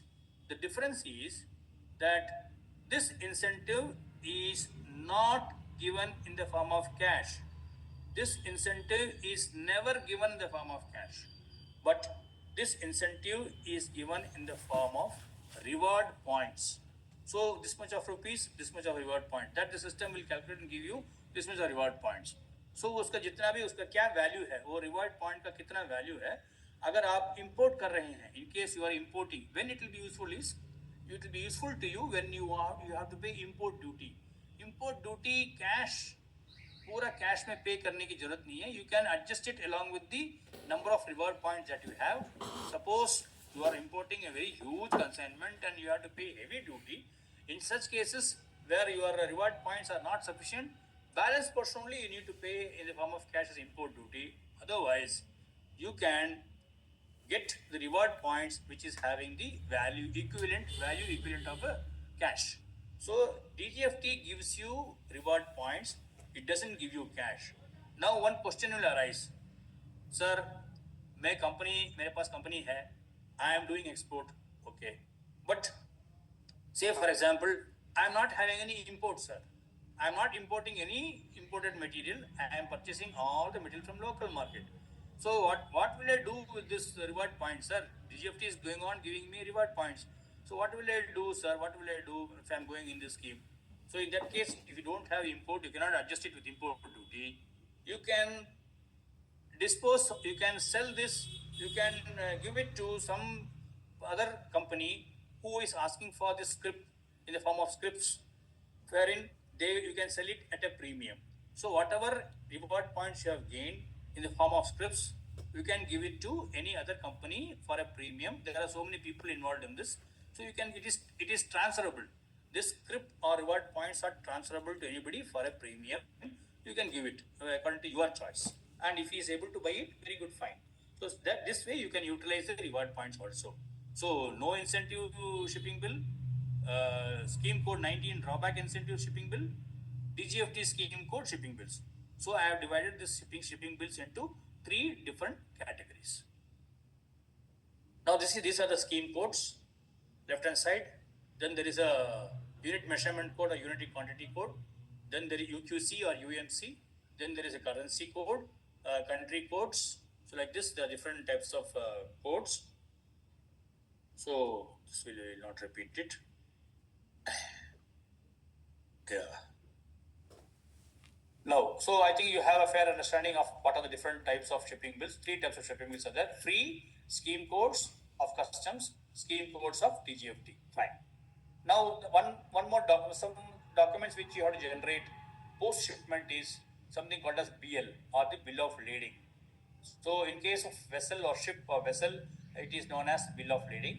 In case your export or import is through air cargo, the very same document is known by the name of airway bill or AWB.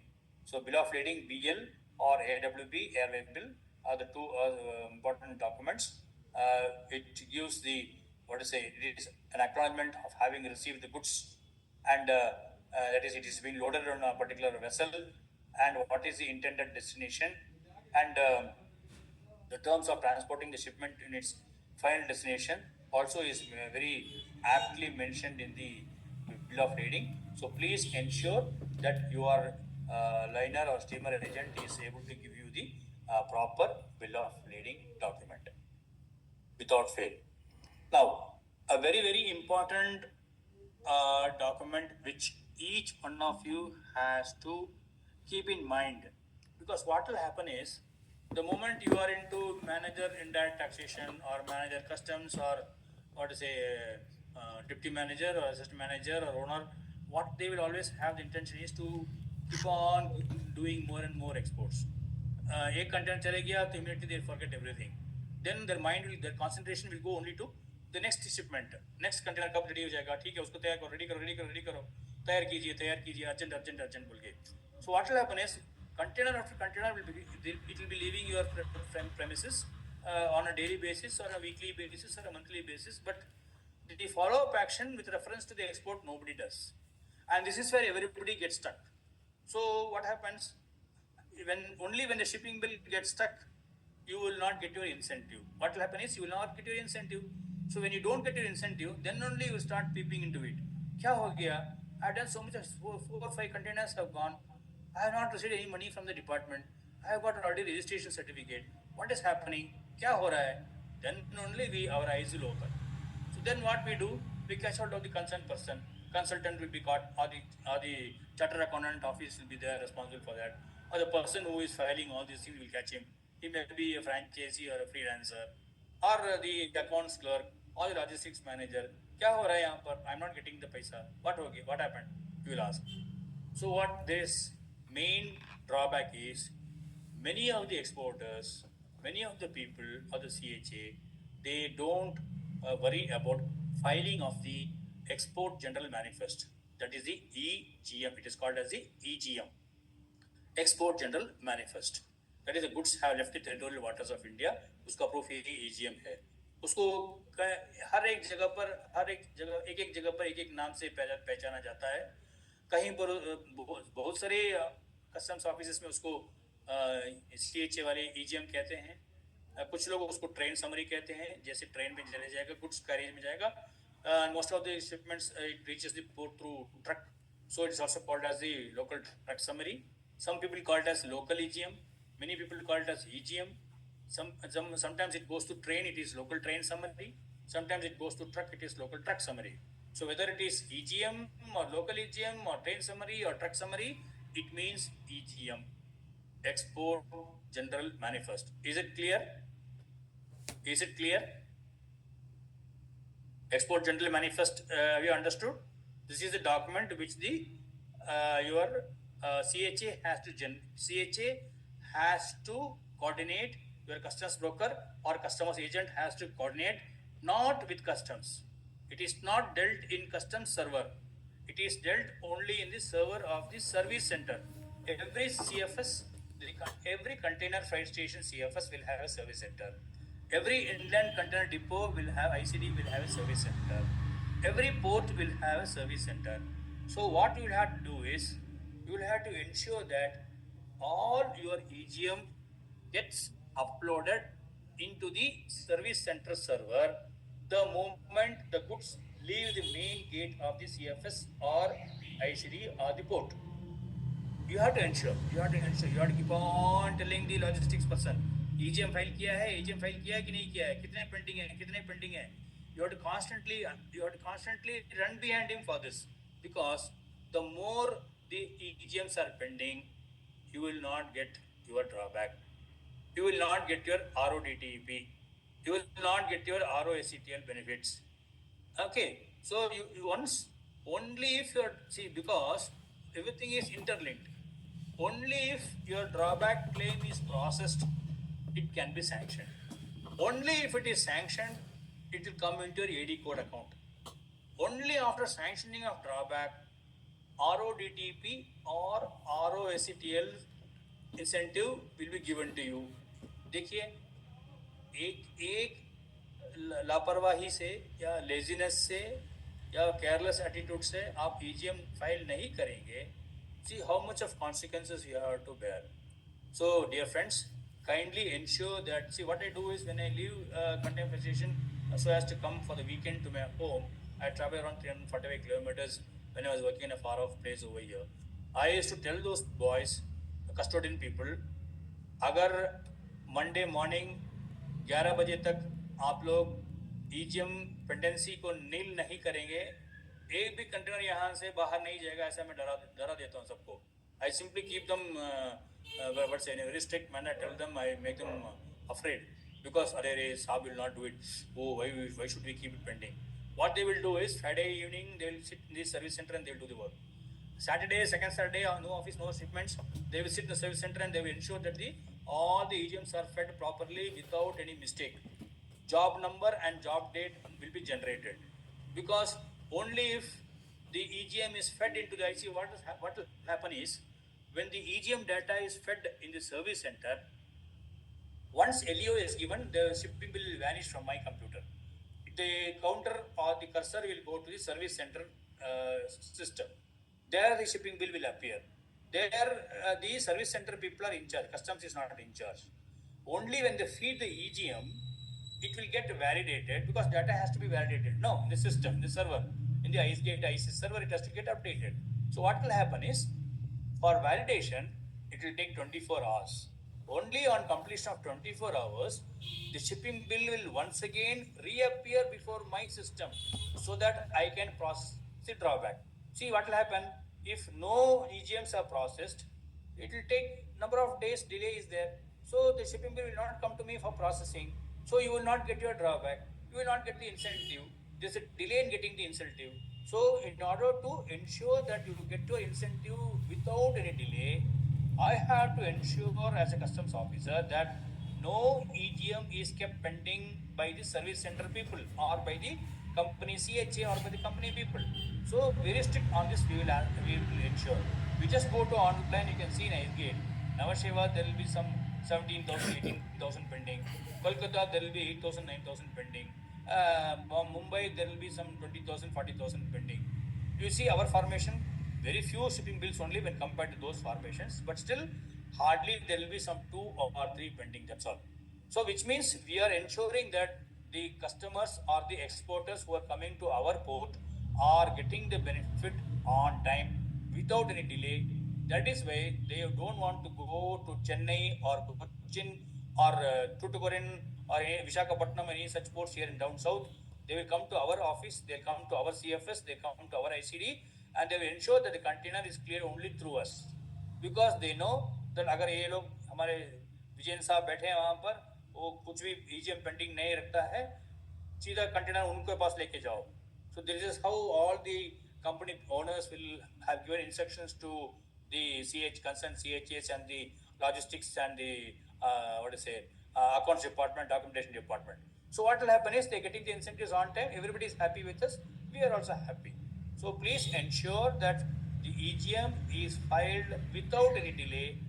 The moment the container moves out of CFS, moves out of ICD, you have to ensure that you feed the EGM in the service center attached to the CFS or ICD. Is it clear? Is it clear? Yes, sir. So you have to ensure that EGM is filed on time. Very good. ये EGM क्या है? ये देखिए. This is what is the service center menu. This is not customs menu. This is service center menu. You can see bottom left portion, that gray color. It's like this. So you have to make some 15 entries. That's all. Only 15 entries. It will hardly take for a service center specialist who's already very familiar with the numerical keyboard, numerical cluster of the keyboard. They will finish this work within 2 minutes. 2 minute के अंदर ये पूरा data fit कर देंगे वो लोग, क्योंकि उनको आदत पड़ गई फिट करके. तो ये विदाउट मिस्टेक, आप ऊपर देखिए first line, job number, job date, centre and right side. So job number मिलेगा, जॉब डेट मिलेगा, दोनों नोट करके लिख लीजिए एक शिपिंग बिल के लिए. अगर कोई एरर हो गया तो रेक्टिफाई करने के लिए job number and job date is required. Without these two unique data, you cannot be able to enter into that system again in respect of your particular shipping bill. अगर error हो गया, by bad luck, some error has taken place, some comma or dot or something oblique, something is missing, some error has taken place. So you'll have to correct it again. That again it will take 24 hours to get revalidated. So please ensure that correct, appropriate data is fed into the EGM menu by the service center people without any mistakes. Now, this is the Bhagavad Gita or the Quran or the Bible of our department. Though issued by the Commerce Ministry, we have to follow. We, in the sense, the customs people have to follow, the GST people have to follow, the merchant exporters, traders have to follow, people who are importing have to follow, people who are exporting have to follow. Very, very important part. एक किताब बहुत मोटा किताब है, इसको देखते ही नींद आ जाएगी, लेकिन you need not read the entire book. Whatever is relevant to you, that alone need to be read, because this is a guideline known as policy. So FTP कहते हैं इसको, फॉरेन ट्रेड पॉलिसी कहते हैं. सो prohibited goods, इसमें goods को 3 तरह के goods divide किया गया है, लेकिन उस 3 में भी वो तीसरा वाला हम 2 फिर 2 तरह के डिविजन में बांटेंगे उसको. तो प्रोहिबिटेड गुड्स का मतलब है कि उसको आप ना इंपोर्ट कर सकते हैं ना export. You can either export nor import. Restricted also is somewhat a prohibition, but if you are fulfilling the conditions, if you are fulfilling certain conditions that is mentioned in the notification, if that is satisfied, you will be able to import or you will be able to export those restricted goods. तो prohibited का मतलब मालूम समझ गया आप, restricted का भी समझ गया आप. अभी देखेंगे कि freely importable goods क्या है. Freely importable goods का मतलब क्या है? That means no conditions are there, no conditions attached. लेकिन उसमें थोड़ा सा फर्क है कि उस फ्री पॉलिसी कंडीशन में रिवाइज्ड पॉलिसी कंडीशन को देखना पड़ेगा, या उसमें कंडीशन है कि नहीं है वो भी देखना पड़ेगा. In certain products for free, under free category, no conditions are attached. But in respect of certain goods for free, there is a revised policy condition which will not be found in the foreign trade policy guideline book, but for which you will have to go through the concerned notification in respect of the product. वो कैसा है यहाँ देखिए. I will take you to the policy once again.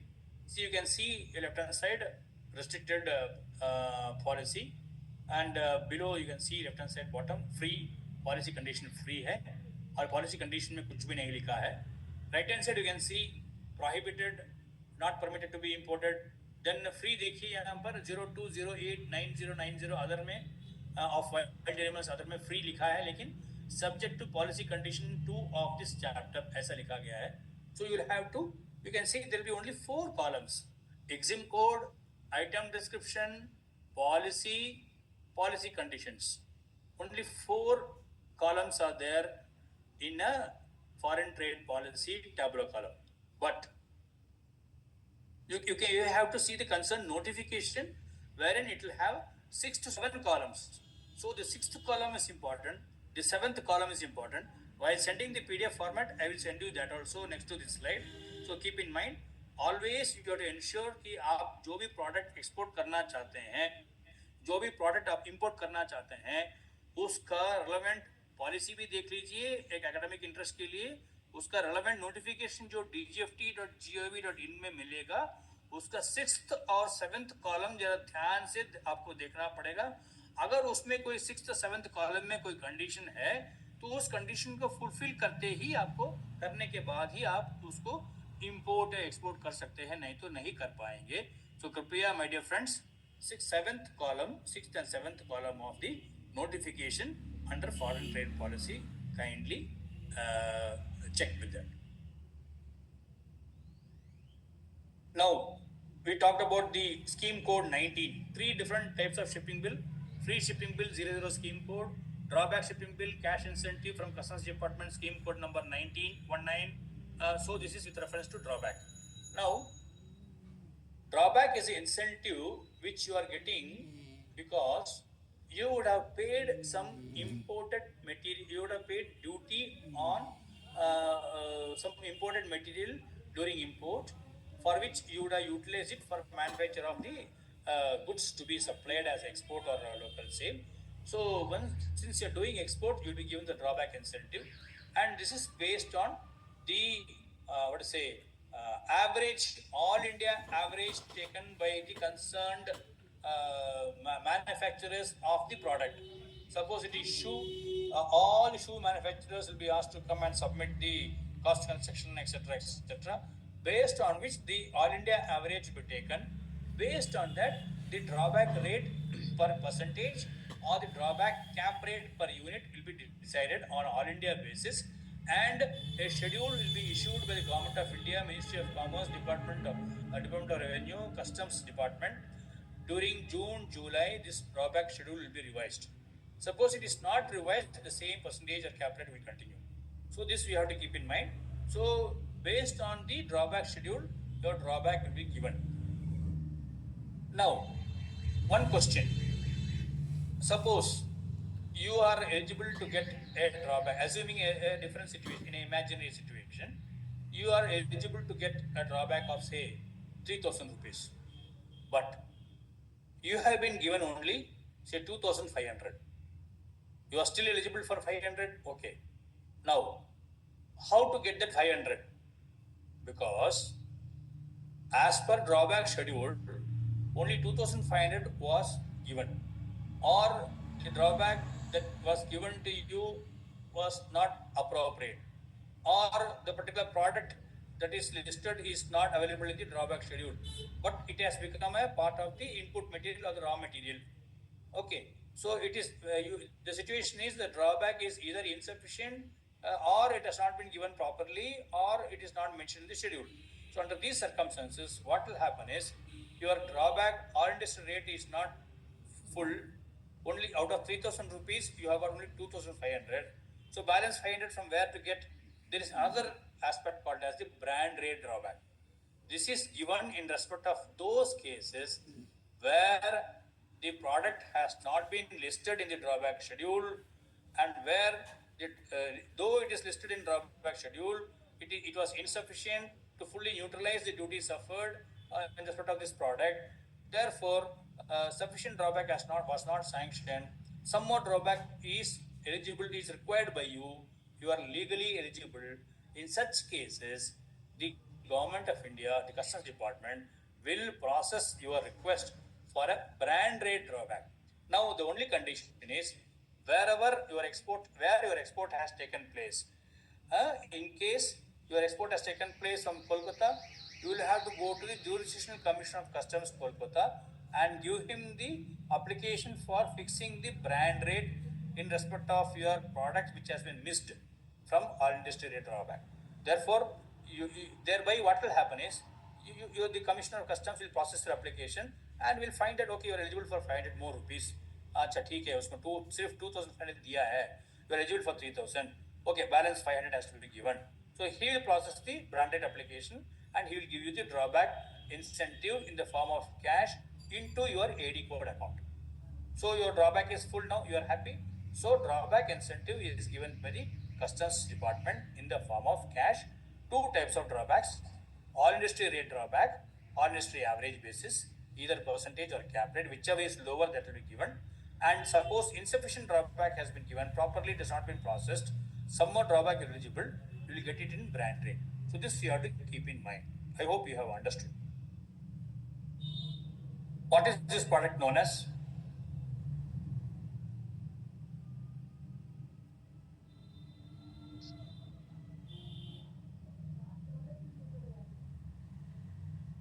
What is this product known as? Right hand side image I have shown you. 4 pictures. Textile. Textile is a generic name. Can you see? Suppose I have worn the vest. Collar t-shirt, sir. Collar t-shirt. Collar t-shirt. Any other answer? Men's collar t-shirt with checks. No, women also can wear, no problem. Nowadays all girls are wearing. Clothing.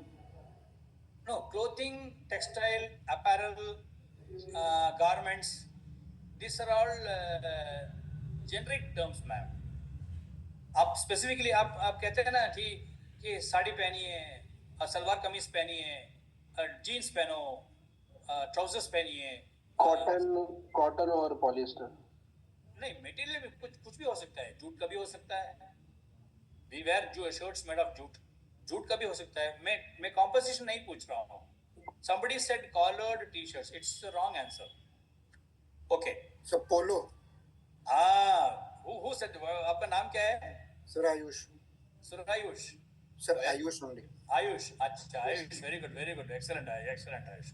See, the product that is mentioned on the left-hand side of the screen is known as a t-shirt. The product left-hand side में जो है ना, वो black color का जो white में दिखाई दे रहा है, उसको हम t-shirt कहते हैं. ये राइट साइड में जो भी है, जो आयुष ने कहा, सही कहा उन्होंने, इसको कहते हैं जो कॉलर है, जो बटन ओपनिंग, फ्रंट ओपनिंग है, जो कॉलर है, इसको कहते हैं पोलो शर्ट्स. ओके, इसको क्या कहते हैं? बीच में जो है ब्लाउज कहते हैं, शॉर्ट ब्लाउज भी कहते हैं, कुछ लोग उसको शॉर्ट ब्लाउज भी क्लासिफिकेशन हो सकता है. Okay, now there is top left you can see it is not called pants, it is called as trousers. So there is that is what I'm telling you here is you are going to get some incentives based on the drawback code mentioned in the shipping bill. Suppose you are going to mention say 6105 के लिए अगर आपको drawback 3% है, 6109 के लिए आपको drawback 2.5% है. आप अगर पोलो शर्ट्स को टी शर्ट की जगह क्लासिफाई करेंगे, गलती से क्लासिफाई करेंगे, instead of 6105 you mention 6109, you'll be getting 0.5% less ना. तो गलती मत कीजिए.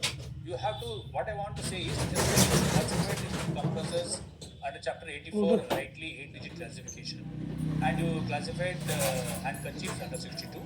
Similarly, you have to classify the polo shirts as well as the t-shirts appropriately under 6105 and 6109, and shirt blouse under 6106.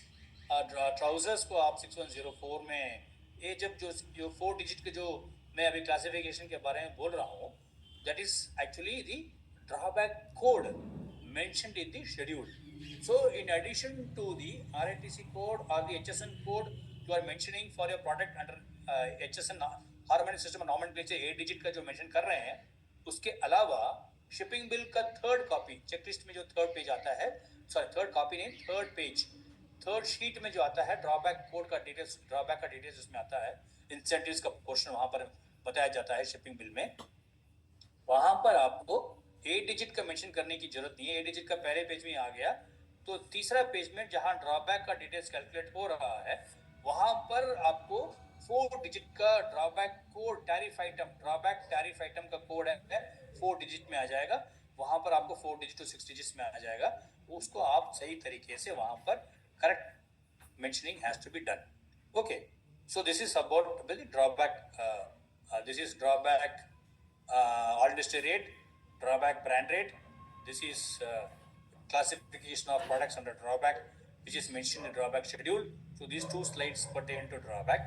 Now we are going to another area where we are going to get an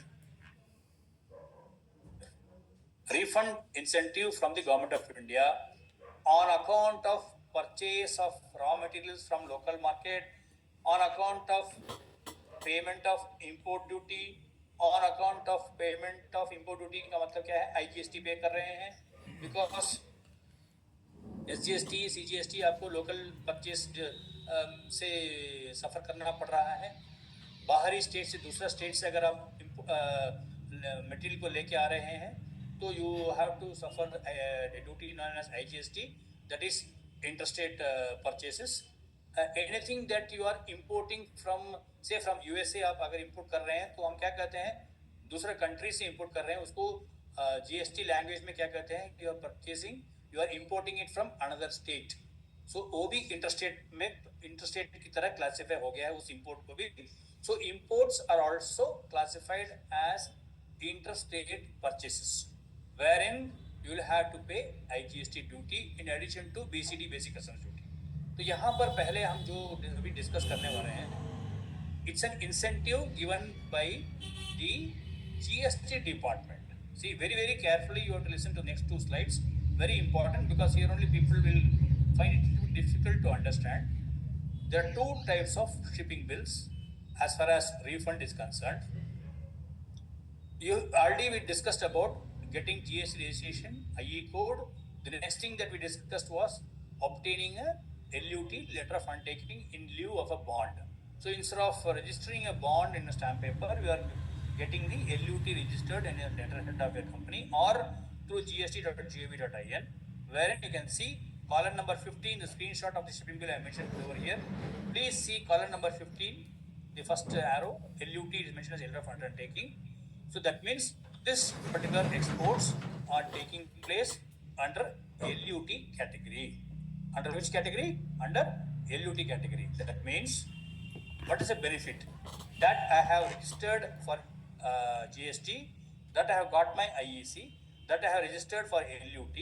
The benefit I am getting from central government is I am getting the so for whatever taxes I have paid for the raw material or the import that I have purchased. For such cases, I am paying SGST, CGST, etc. So surcharge cess वगैरह अलग है. So in such cases, what will happen in my income, in my input tax credit register, in my ITC, in my input tax credit register, the more I keep on purchasing the raw material or the inputs, I keep on, my accounts clerk or the accounts manager, he keeps on making the entries under the credit column of the ITC register, saying, sir, last year it was some 3 crores, sir. इस साल अभी 4 crore हो गया, and there are 4 crores of input tax credit is available, sir. It is going on getting accumulated. So इसको क्या करेंगे? ठीक है, आप ऐसा कीजिए, refund के लिए apply कीजिए. Why you are not applied for refund so far? So he has to make your owner happy. So what he will do, sir, I applied, sir, I am getting refund shortly by another 1 week. Okay.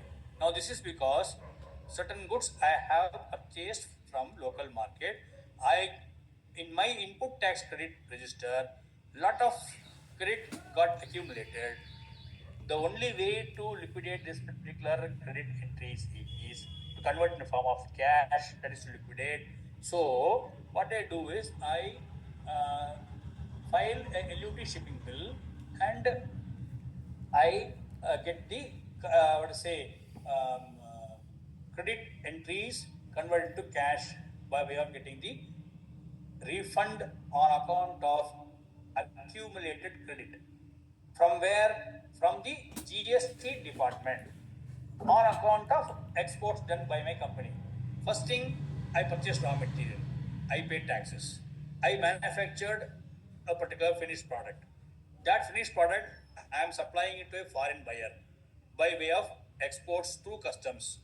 So what I'm doing is I have registered LUT. So through LUT I'm filing this bill. Therefore, whatever is the value of that, for that value, whatever is the percentage of duty that I have suffered for that particular value, that to that extent, I will get the refund from the GST department because I have applied for refund through a form known as RFD 01. तो अगर आपको accumulated credit को refund cash की जरूरत है तो GST department में जाइए, नहीं तो उसको ऑनलाइन में भी कर सकते हैं. RFD 01 में डाटा फुल फीड कीजिए, शिपिंग बिल की कॉपी रख लीजिए, जीएसटी रिटर्न कॉपी एनक्लोज कीजिए, जो भी इनवॉइस वगैरह वगैरह जो भी वो लोग मांग रहे हैं पूरा उनको सबमिट कीजिए. Unutilized input tax credit on account of exports, you will get refund under LUT. Is it clear? I want yes or no from every participant. Kindly please answer. Yes, sir. Yes, yes. Yes, sir. Okay. So Yes, for sir. whatever taxes you have suffered, you are converting that credit entry into what? You are converting it into You are taking it back in your account. into what? AD bank account. AD Yeah, code. what? As what? AD code bank account. As Refund. Drawback amount. no drawback अलग है, ये refund है. Drawback As तो an previous is- time है. Yes, refund. Incentive in the form of refund. That is refund is given by Refund. what? by GST. GST. क्या मिल रहा है उसमें? पैसा मिल रहा है sir. Very good. That you are tell first itself. You are converting, I said liquidate, converting the credit entry into cash. And that cash is given to you into your AD code account by GST department, and that is known as unutilized input tax credit or accumulated credit. You are converting into cash. Okay? Is it clear? By way of exports. By way of Yes, sir. exports. Okay. Now, this is accumulated into unutilized input tax credit, converting into cash given by GST department on account of exports. Now you see, there is one more refund in addition to this.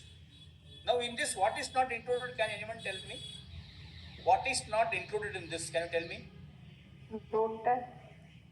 Pardon? Road tax amount. नहीं वो road tap तो वो DGFT का incentive है ma'am. वो DGFT का अलग incentive है, that we are not covering because the DGFT people will take class on that. I am not supposed to handle that class, though we can go on in depth on road tap. It will take some 3 or 4 slides for me to explain in road tap. But that is a different incentive given by DGFT department, not by customs. Through customs it is done, but we are not dealing with that now. Okay. Any other tax you are suffering on account of purchase of raw material other than CGST and SGST? Suppose आप समझ लीजिए, आप for example आप तमिलनाडु में हैं. I am purchasing a product from Maharashtra. I am purchasing some product from West Bengal. IGST, sir. IGST. क्यों? Why I am suffering IGST? From different state you are fine, not within the state. Within the state नहीं है, interstate है ना? Interstate, yes. Interstate है. Is it only interstate IGST I am paying? For anything else I am paying IGST? SGST as well. नहीं, SGST CGST हो गया, previous slide में हो गया. अभी उसके बारे में छोड़ दीजिए.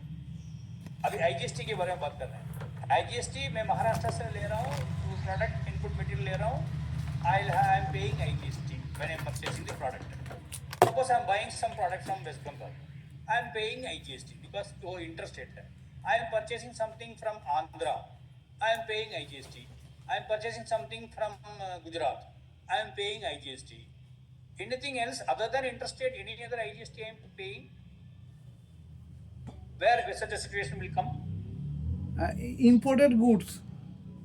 Yeah, very good. Yeah. Very good, very good, very good. The duty on import good BCD is different, basic custom duty different. I told you an example of America, USA.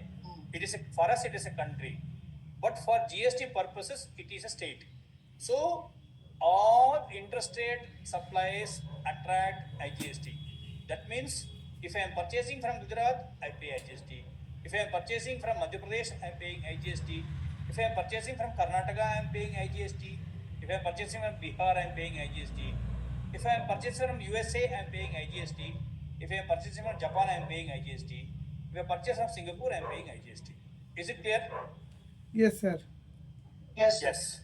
But the difference is CGST, SGST by way of accumulated credit or unutilized input tax credit is given to me as a refund on account of exports by GST department. Okay. Now, this IGST is not given. IGST is not given by this GST department people. जो भी मेरे भाई लोग बैठे हैं ना, मेरे colleagues बैठे हैं वहाँ पर, इंस्पेक्टर ऑफ जीएसटी जो बैठे हैं वहाँ पर, सुपरडेंट ऑफ जीएसटी बैठे हैं जीएसटी डिपार्टमेंट में, वो लोग आईजीएसटी का रिफंड नहीं दे रहे हैं ऑन अकाउंट ऑफ एक्सपोर्ट्स. तो उसके लिए मैं क्या करूँ, किसके पास मैं जाऊँ, what I do? You see here bottom screen, ये जो बॉटम का जो स्क्रीन है, it is a shipping bill known as GST shipping bill. उसको हम जीएसटी हमारे लोकल लैंग्वेज में कहते हैं, जीएसटी शिपिंग बिल कहते हैं इसको. जो जहाँ पर कॉलम नंबर 15 में देखिए, वहाँ पर आईजीएसटी एसटीएटी आईजीएसटी स्टैट का एल्यूटी नहीं मेंशन किया गया है. An alphabet P is mention, known as paid, known as paid. IGST value है, हाँ है. आईजीएसटी अमाउंट मेंशन किया गया है, yes. What is mentioned here, 1,31,874 is the IGST amount due for me by way of cash. Okay. Why this is happening? I am making exports. That is zero supply. I am making exports. Under what category? Not under LUT category. Not in the above category. Top one category में नहीं किया हूँ मैं. Bottom category P category में क्यों? Paid category में क्या है? Paid category क्या pay किया है? IGST pay किया है. I have paid IGST. So P here means paid. That means I have already paid. P here means already paid. Already paid IGST on account of interstate supply, on account of purchase from Maharashtra, on account of purchase from Karnataka, on account of purchase from USA, on account of purchase from Japan. All I will mention it as here shipping bill as IGST stat P value amount. So this particular 1,31,874 is also given to me by way of cash. That it is for the IGST duty which I have already suffered while purchasing, and while not only purchasing interstate but also importing from another state or another country, I have suffered IGST duty. तो उसका जो पैसा है वो अलग ITC register, GST register, ITC register में वहाँ पर IGST रजिस्टर का अलग कॉलम और अलग शीट रहेगा. वहाँ पर मेरे पास बहुत पैसा पड़ा हुआ है क्रेडिट एंट्री में, उसको मैं कैश कन्वर्ट करने वाला हूँ by filing a shipping bill under P category, IGST category, column number 15 में P mention किया हूँ. Drawback incentive I already getting. See 14 drawback claimed. Why? Yes. So it is a scheme code 19 shipping bill. IGST paid GST shipping bill for which I will get a refund in form of cash on account of exports. लेकिन इसमें क्या फर्क है, ये GST वाले नहीं देंगे, ये कौन देगा हमारे लिए रिफंड? कस्टम्स वाले देंगे. This portion of IGST refund I will get from the central government, Government of India, Ministry of Finance, Department of Revenue, Customs Office, because of exports in the form of cash into my AD code. See, I am getting drawback incentive cash, I am getting accumulated credit accumulated credit what to say unutilized input tax credit in the form of cash by GST department. I am getting that is GST refund. I'm getting. I'm filing a GST bill. I'm getting IGST refund from the customs department on account of exports from the customs department. So customs people will give you, but how they will give you? RFD 01 की जरूरत नहीं है. क्या करना है? Whatever shipping bill you have filed, subsequently what will happen is you will file GST returns. Then you will have to the EGM will be filed. Incentive drawback incentive will come automatically. It will come first itself. Then what you have to do? You have to approach just here only very carefully. You have to do. You have to approach your steamer agent या liner कहते हैं कुछ जगह पर उसको उनको उनके पास जाके भैया मुझे गेटवे ईजीएम जनरेट कीजिए उसके पीछे पड़ना पड़ेगा.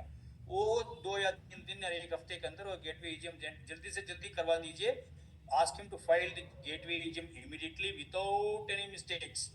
It should be filed without any mistakes because अगर कोई गलती होगी, if some errors are taking place, then immediately error code will be generated. आपको since you are a registered user of IceGate, you will know what is the error code in the shipping bill data. When you view into the shipping bill details, उसके हिसाब से आपको error को rectify करना है. Error rectify करने के बाद ही आपको 1 हफ्ते 2 हफ्ते के बाद ही आपको रिफंड मिलेगा. There will be delay in getting the refund on account of the error. So please ensure that your customs broker or customs agent or if you are self, kindly ensure the person who is filing all these details are doing it correctly. The very same thing is explained to you in the form of a picture. this bottom portion जो है ना जो नीचे का IGST का वो यहाँ पर मैं आपको पिक्चर वाइज आपको एक्सप्लेन कर रहा हूँ. So for the shipping bill you have say for example May month का claim है.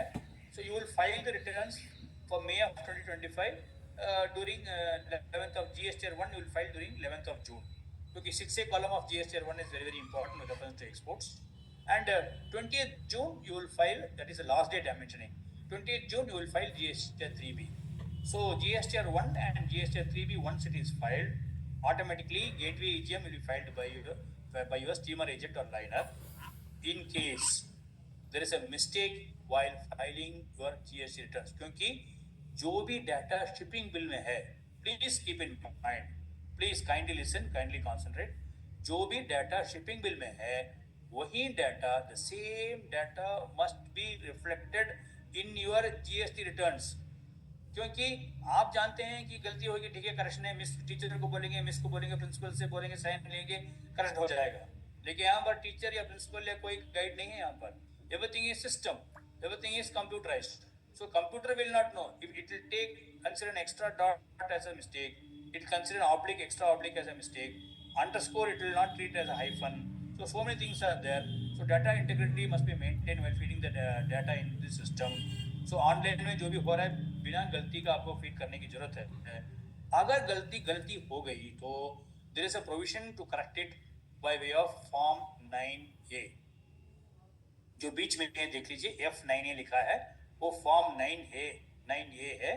Now assume that Form 9A also has been mistake हो गया, उसको करेक्ट हो गया, 1 या 2 हफ्ते के बाद रेक्टिफाई हो जाएगा.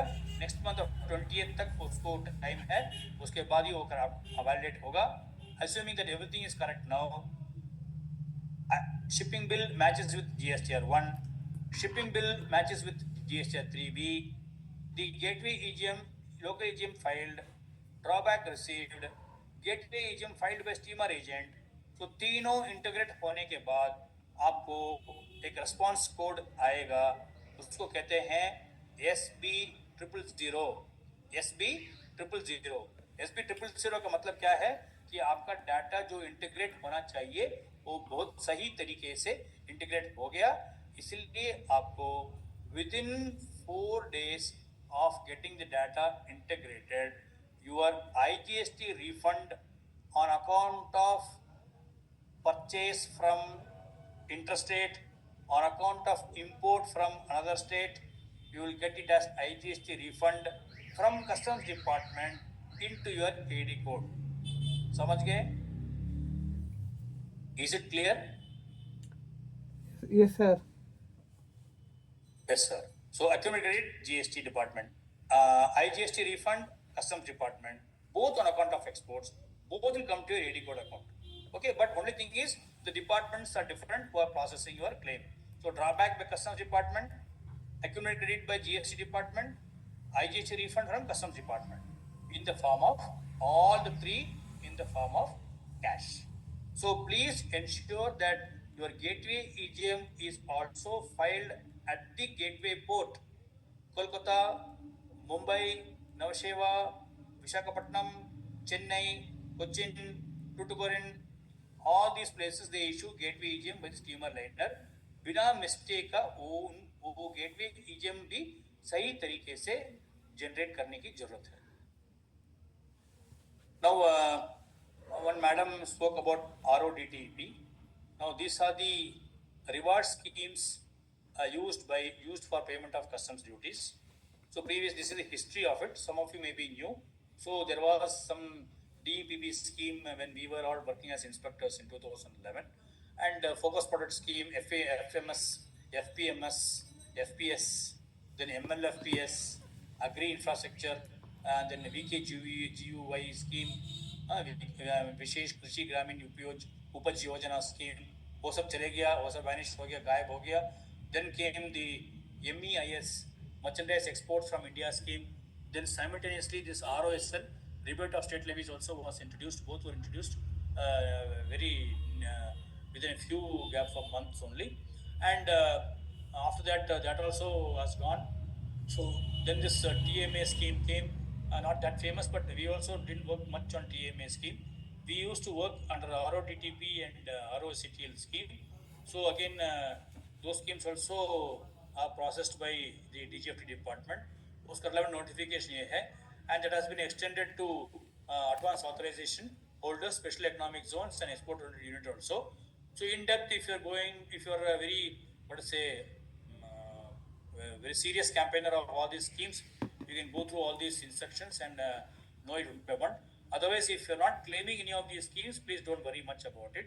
So these are the other schemes given by the DGFT department. The only care or only concentration that you must have is while filing the checklist in ISGN, where normally the default button is N. That means not interested in the scheme. So if you are interested in getting the benefits under this scheme, reward points, you must change that N option to Y. And this is where most of the CHS do the mistake, and they come running, sir, गलती हो गई sir, वो हमको RODTP का scheme benefit नहीं मिला, ROSCTL नहीं मिला, shipping bill देखने से वो option N होगा वहाँ पर. You will not get. Once it is generated, finished, scheme is over. So you will have to get only in the next shipping bill. So please ensure that you, when you are interested in this particular scheme, that default option for choosing is alphabet Y. That means yes. तो ये पूरा scheme का हो गया. तो next, what are the facilities given to you by the customs department? Previously, the centralized service tax, customs officers used to come to your factory and do the wire sealing in your factory premises. So till they come, you have to receive them in your vehicle, car or taxi, something would arrange, and you have to wait for so many hours. क्योंकि वो लोग बहुत दूर से आ रहे होंगे, दूसरे काम में चले जाए होंगे, बिजी होंगे, या आज नहीं आएगा तो कल परसों आएंगे, ऐसा बहुत डिले हो सकता था. You have to spend money for taxi, then they will say we'll go for dinner or lunch or whatever it is. तो बहुत सारे पैसे, बहुत सारे खर्च हो रहे थे. तो क्या हुआ, तो government decided from GST onwards, 1/7/2017 onwards, we will ensure that no officers will go to the factory for inspection of the cargo. The only one situation they go for reefer containers, that will come later. So here what happens, other than the owner of the company, 3 more people are authorized to sign on behalf of the owner of the company, and the stuffing of the goods will take place in the container in your presence. No officer will come. That is called as self-sealing of containers, self-sealing of ordinary containers. The authority I given you over here, circular number 26, 36, 37, and subsequent to that so many circulars have come. So main mother circulars are this. 26 deals with the procedure as far as customs is concerned, and 36 and 37 is the vendor list, vendors from whom you can purchase the electronic seals, authorized vendors by the Ministry of Finance. So this is the circular and authority for that, and this is the vendors as per 36 and 37. So you can go through it leisurely. And what is the procedure to go for a self-sealing permission, for which you have to get permission from the jurisdictional commission of customs. उनसे आपको permission लेने की जरूरत है, and only if you get the permission, that is known as LOSSP, that is the letter of self-sealing permission. Short form is LOSSP, letter of self-sealing permission. Because I worked in Tamil Nadu in customs, so I am just quoting you this facility intimation letter number 4 of 2017, जो commissioner of customs preventive Trichy, जो ट्रिची ट्रिचरापल्ली ट्रिची ट्रिचरापल्ली तिरुचिरापल्ली ट्रिची कहते हैं उसको short form में, जो centre of Tamil Nadu में है. North के कुछ लोग ये जगह शायद नहीं जानते होंगे, बहुत लोग जानते हैं आजकल. तो ट्रिची की जो कमिश्नर हैं उन्होंने एक फैसिलिटी इंटीमेशन इशू किया है. यहाँ पर बिल्कुल डिटेल्ड प्रोसीजर यहाँ पर बताया गया है. So I have given you marking also. So along with the covering letter, you have to you can verify the facility intimation letters issued by your local commissioner from the local commissionerate website. You can download. But this also will be very helpful. Almost there will not be much of a change. Same procedure is prescribed almost everywhere. So this particular covering letter along with an annexure A, you will have to give. So this is the annexure A. Annexure C is important. Then IE code, Aadhaar card, PAN card, then GST receipt, all copies, self-attested copies, return copy last month. Then ownership of your factory, your land, whether it is on a rental agreement or lease agreement or own land. Then LUT details, bank details, AD codification details, registration under Factories Act, certificate of incorporation, turnover details last 3 years. If you are storehouse status holder, you can mention that. Then BRCs, then copy of partnership deed in case you are a partnership concern. Then the customs tariff at rebating of the product to be supplied. Then if you are an AU member, you can give that certificate, not a lab certificate but a live certificate. And along with the verification pro forma, you have to give. And this is authority, this is the facility intimation. अगर चेन्नई का facility intimation आप देखेंगे तो 13 of 2017 है, उनके site में जाके आप ये डाउनलोड कर सकते हैं. Annexure B है उसका relevant. So these are the things which you have to do. Annexure A, Annexure C, both you will have to do it in a very पक्का manner.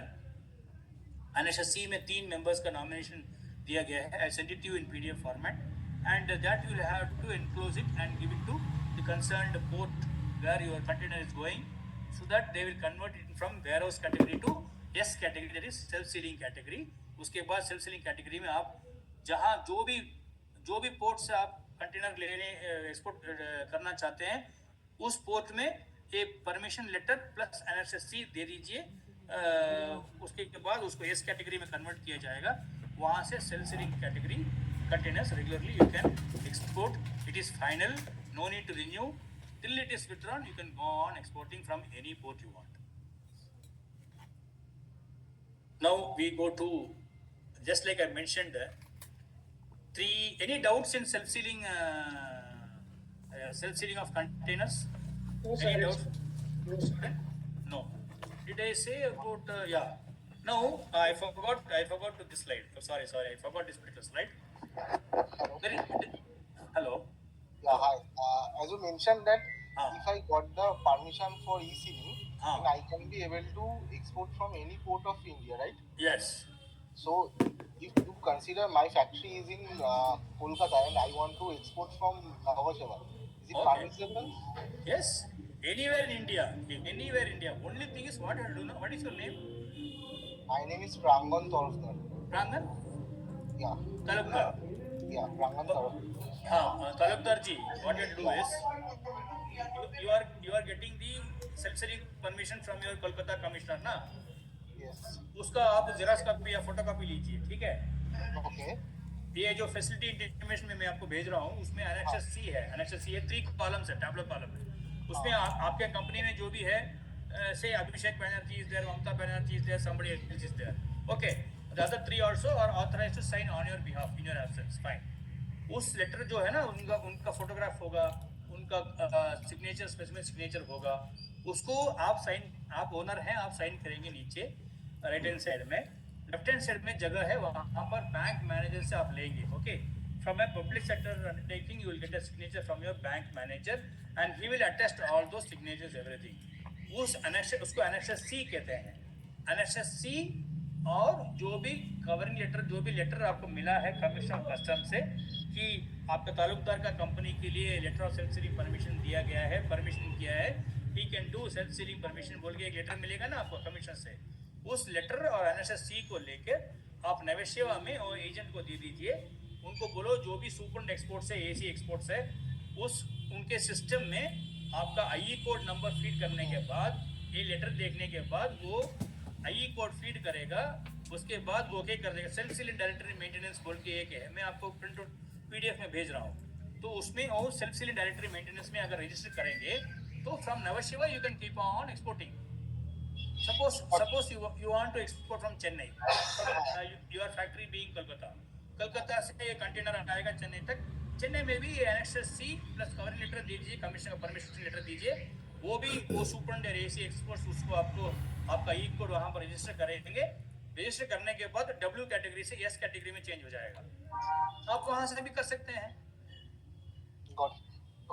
From any port in India you can do, because this letter is valid till finality. अगर कोई गड़बड़ हो गया, कुछ complaint हो गया, कुछ डीआरए या सीबीआरए कुछ हो गया, तो वो लोग बोलेंगे थोड़ा दिन के लिए और सस्पेंड कर रखेंगे, तो तब तक ही सस्पेंड हो जाएगा। उसके बाद वो ठीक हो गया तो you can once again resume your operations for self sealing. ठीक है।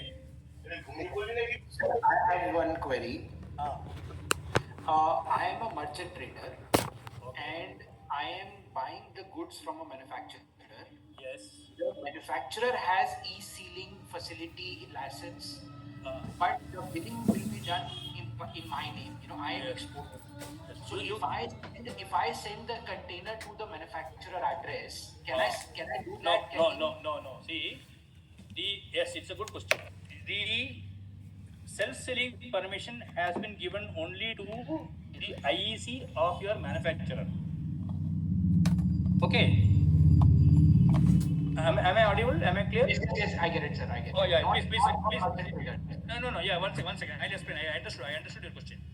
Now, आपका जो मैन्युफैक्चर सप्लाई जो है ना, से बाटा कंपनी वाला मैन्युफैक्चर है, आप मर्चेंट एक्सपोर्टर है, आप मर्चेंट ट्रेडर है, ठीक है, merchant exporter. Bata fellow is having IEC code, he is having the letter of self-sealing permission, he is having NHSC, he has nominated 3 people working in his company as permanent employees and they are authorized to sign in his absence. Okay. He can do self-sealing, he can bring the container into his factory and he can do the self-sealing, he can go to any port and he can export. Whereas you cannot do it in his category. Okay, in his IE code you are not doing, because you are having a separate IE code. Fine. Now you are having a separate GST registration. Fine. Yes. Now, But I am buying goods from him at 0.1%. okay. It's all okay. It's okay. No problem. You are getting it in concession rate. No problem. See, now what will happen is, to ensure, here what the customs are ensuring is, from wherever the goods are, where the goods will be loaded into the container, in a place where the truck and the container can come into the premises freely and come out of the premises freely. Fine. One. Next, that means you must have a premises. Logically, yes. So it must have a main gate, it must have a compound wall, it must be secured, and there must be a storing place for the consignment you are purchasing at a concession rate. Fine. उसको कहते हैं ना, FG कहते हैं यहाँ पर लोग, finish goods का रूम अलग होना चाहिए आपके पास। आपके पास एक शेड है, क्योंकि आप जो मर्चेंट ट्रेडर हैं, एक्सपोर्टर हैं, से आप कलकत्ता में हैं, आप कोई एस्प्लेनेड में या चौरिंगी लेन में कोई सिटी के सेंटर में फर्स्ट फ्लोर में आपका ऑफिस, सेकंड फ्लोर में, थर्ड फ्लोर में ऑफिस है, तो वहाँ पर कंटेनर नहीं आ सकता है। So that means you need a specific place and you can not do it in your manufacture. Bata company में नहीं कर सकते हैं आप, क्योंकि उनका अलग प्रेमिसेस है। तो what you do is, what in 1 or 2 cases it happened in my case here. So what I suggested that people who approached me, kindly see, your GST registration certificate is given to your principal place of business now. Yes. Second sheet annexure ये है, additional place of business है, तो आप एक you just purchase some 10-20 cents place one open space, have a fencing और compound wall, gate, security, everything, container easily आ जाएगा अंदर, इजीली बाहर जाएगा, आपका कंपनी का बोर्ड वहाँ पर रहेगा, वहाँ पर आप उसको कंटेनर को लेके आके खड़ा कर दीजिए, वहाँ पर आप स्टफ कंपाउंड के अंदर आप स्टफिंग कीजिए. That before that kindly ensure that that particular place, survey number, SF number, door number, everything is included as additional place of business in your GST registration certificate. I get it. That. Like that you can do. Who is going to question you? Because notification 37 of 2017 states all registered persons. It says all registered persons का मतलब क्या है? Whether you can be a manufacturer exporter, you can be a manufacturer, you can be a supplier, you can be a merchant exporter, merchant trader, isn't it? Because आपके जो manufacturer है उनके पास GST registration है, आपके पास GST registration है, तो दोनों समांतर है, दोनों both of you are equal ना? Yes. So it doesn't make any difference. Only thing is you don't have manufacturing facility, that's all. But nothing, the law does not prevent you from purchasing from the manufacturer. So he will supply goods to you under one person. You will bill it in your name. You will also say that this is the manufacturer supplier. He also will sign. You also will sign. You will have a premises and you will have that mentioned as additional place of business. You will get the letter of sealing permission from commissioner based on the document that you are supplying. You are following all the procedures. You can export it from your place, no problem. Clear? That. Thank you. Thank you. So now this is another circular. In addition to 26 and 36 for vendor, 37 for vendor seals, there is another circular issued in the year 2018, known as circular number 13 of 2018, customs dated 30th May 2018, which specifically deals with stuffing and sealing of containers known as reefer containers. So reefer container is different from ordinary container. Reefer container means it will be a generator will be there in between the container and the driver's cabin, where it will start running and the container will be cooled. Atmospheric temperature will be very much less, because here you can do two types of products. One, you can do perishable products. Another one, you can do sensitive products. So perishable products also have to be kept in a controlled environment, like air conditioned environment. Sensitive products also have to be kept under controlled environment. So for which you need to do the stuffing in reefer containers, not in ordinary containers, because अगर आप उसको ordinary container में stuff करेंगे तो जो tomato है, जो Apple है, जो मैंगो है, पूरा खराब हो जाएगा, कोकोनट है, पूरा अंडे हैं, पूरा खराब हो जाएगा. सेंसिटिव इक्विपमेंट अगर आप करेंगे उसमें से ऑयल पूरा बाहर निकलेगा, खराब हो जाएगा. तो इसलिए आपको रिफर कंटेनर का फैसिलिटी दिया गया है. ये देखिए, ये जो राइट में जो कॉइल्स बताया गया है, this is the coils which is manufactured in a company near in Tamil Nadu, in E-Road, for which I had been for inspection at the time. I took photos from my cell phone and kept it for future reference. So these are the insulated cured and uncured coils used for electricity transmission by the German electricity distribution department, for which it is being exported from E-Road, Tamil Nadu to Germany. It has to be kept in a cold storage room, last bottommost picture here in the screen, and immediately they will bring it to the empty container, which is already kept cool by the generator, and there must be a plug point, power outlet for starting the generator, and left hand side you can see the ramp point where the reefer container will come in, and the stuffing will be done in a very fast manner, very professional manner. So the oil that is available inside the cured coils will not come out, and because it is a sensitive product. So in case you are doing sensitive product, the only difference between ordinary container and sensitive container is, in case of ordinary containers, the company people themselves are authorized to do the supervising, stuffing, unloading, loading, everything. In case of reefer container, this will be done in the presence of customs officers even today, because एक बार इसको अगर आप customs officer के presence में करेंगे तो destination तक एक कंटेनर का दरवाजा नहीं खुला जाएगा, unless and until there is some specific intelligence or information that something is wrong inside. Otherwise, for all purposes, from the starting point until destination, once it is sealed, the container will never be opened, because the goods will get spoiled. Another little bit of expenditure is, in case you are utilizing the services of a customs officer beyond office hours. 5 बजे से 6 बजे तक कोई charge नहीं होगा.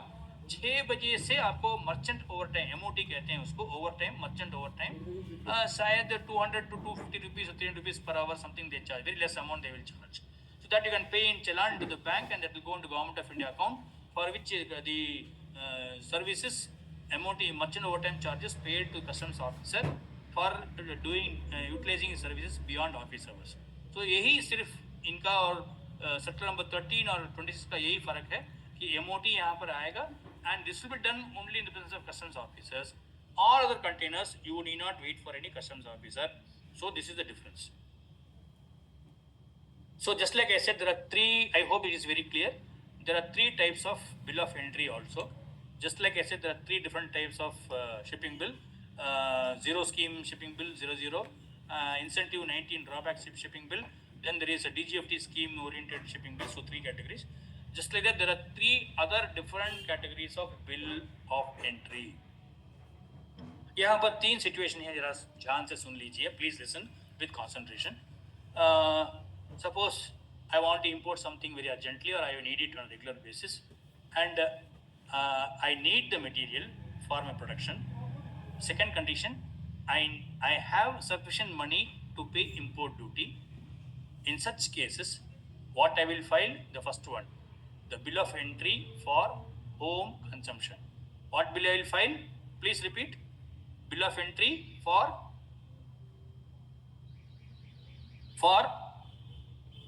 Home consumption sir. Home consumption. कौन सा दो सिचुएशन है जी, आप जरा बोल सकते हैं? एक है, एक कंडीशन, एक सिचुएशन है कि आई need the, because my production manager is telling sir material की बहुत सख्त जरूरत है सर, अर्जेंट है sir, it will not last for 2-3 weeks, please जरा जल्दी कीजिए, इंपोर्ट चाहिए जरूर, अर्जेंट है, अर्जेंट है. So I need the material. My production people say they want the material immediately. Another situation is, import करते वक्त मेरे पास पैसा है ड्यूटी पे करने के लिए, yes, I have sufficient money to pay as import duty. So these two conditions satisfied, I will file only a bill of entry for home consumption, the first one. Next, दूसरा situation, इससे के story. My production team says, sir 2-3 महीने के लिए material है, उतनी urgent नहीं sir, we can manage for 2 months sir, 2-3 months we can manage sir, उतना जल्दी नहीं sir. You are importing sir? Yeah, I am importing, but I will take it. Don't worry, you go. Okay, production manager ले गया. दूसरी बात क्या है, production के लिए भी जरूरत नहीं है, उतना अर्जेंसी नहीं है, और मेरे पास उतना इंपोर्ट ड्यूटी पे करना, उतना पैसा भी मेरे पास नहीं है अभी, because some more money I have to get, so it will take another 2-3 weeks time or 1 or 2 months time. So two situations are negative for me. I don't need the material because I have sufficient stock. Second condition, I don't have money to pay import duty now. That is the second condition. So under such a situation, what I should do? Import has come. तो उसको क्या करेंगे? Damage ज़्यादा हो जाएगा. तो उसको क्या करेंगे? I will tell my CHA or customs broker to file an into bond bill of entry. क्योंकि I am not receiving the goods in my factory. I am asking my customs broker or CHA to take the goods to a nearby warehouse, authorized warehouse, wherein I can store the goods without payment of duty. So I am sending it into a warehouse. Since I am sending the goods into a warehouse, what bill of entry I will file? I will file an into bond bill of entry. I will execute the bond, bank guarantee, etc., whatever formalities, everything I will do, because I need not pay duty. I don't have space to keep the goods in my factory. Okay. Now 2 months हो गया. Suddenly Monday morning, my Wednesday morning, my production manager is coming. Sir थोड़ी सी गलती हो गई sir, production ज़्यादा हो गया sir, material थोड़ा कम है, अनदर व्हाट टू से 1 more week सर, 10 दिन के अंदर नहीं मिलेगा तो मैं फंस जाऊंगा सर, मुझे मटेरियल की बहुत ज़रूरत है sir, because production should not stop sir. Okay, क्या करेंगे? ठीक है, I will look into it. Then I will ask my accounts manager, finance manager, how much money is there? He will say sir we got some around 10 lakh something is there sir. अच्छा, import duty कितना आता है इसमें, जरा देख लीजिए sir. 6 lakh something sir. No problem, okay, pay immediately, you पे. Where are my goods? My goods are lying in the warehouse. Have I paid the duty? No. Have I cleared it? No. Now I want to clear it from the warehouse. That is, I got the money to pay duty, import duty. Okay, sufficient money is there. I need it urgently for production. I have to, from where I have to bring the goods out? I have to bring the goods out of the warehouse. That means I'll have to exit out of the warehouse. That means from the warehouse, if I have to clear the goods on payment of duty, I have to, what I have to file at that time? I'll have to file an X bond bill of entry, exit out of the out of the bond. So I am coming out of the bond, I'm exiting out of the warehouse. So I will file an X bond bill of entry. I'll pay duty as on that date. The day on which I am filing the bill of entry, on that date, whatever is the rate of duty, whatever is the exchange rate, accordingly I will pay the duty and I will clear the goods. It will come to my factory. Is it clear? Three types of Yes. bills of entry. Is it clear, sir? Any doubt, sir? Clear, sir. Clear. Any doubt? Anybody else? Anybody else doubt? So bill of This warehouse, sorry sir, Ah. this warehouse needs to be approved by the custom, this bonded warehouse. no, there are, yes, all approved warehouses only are there in the port. Near the port, no, next to the port, outside, there are so many, you can just go have a walk through. So all ports are approved warehouses only.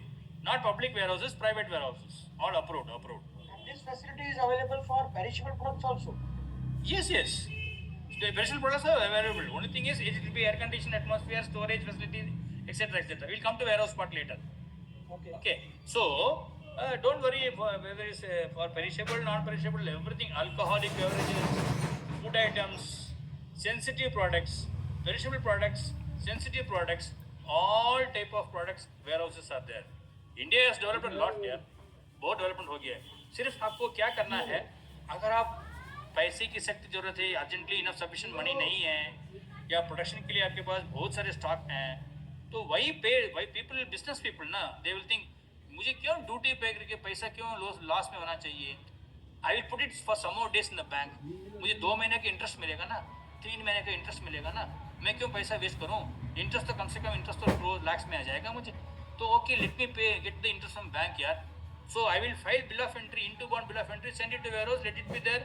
I will pay some rental charges, warehousing charges, rental charges. That's a very minimum amount only. I need to spend very less amount, negligible amount.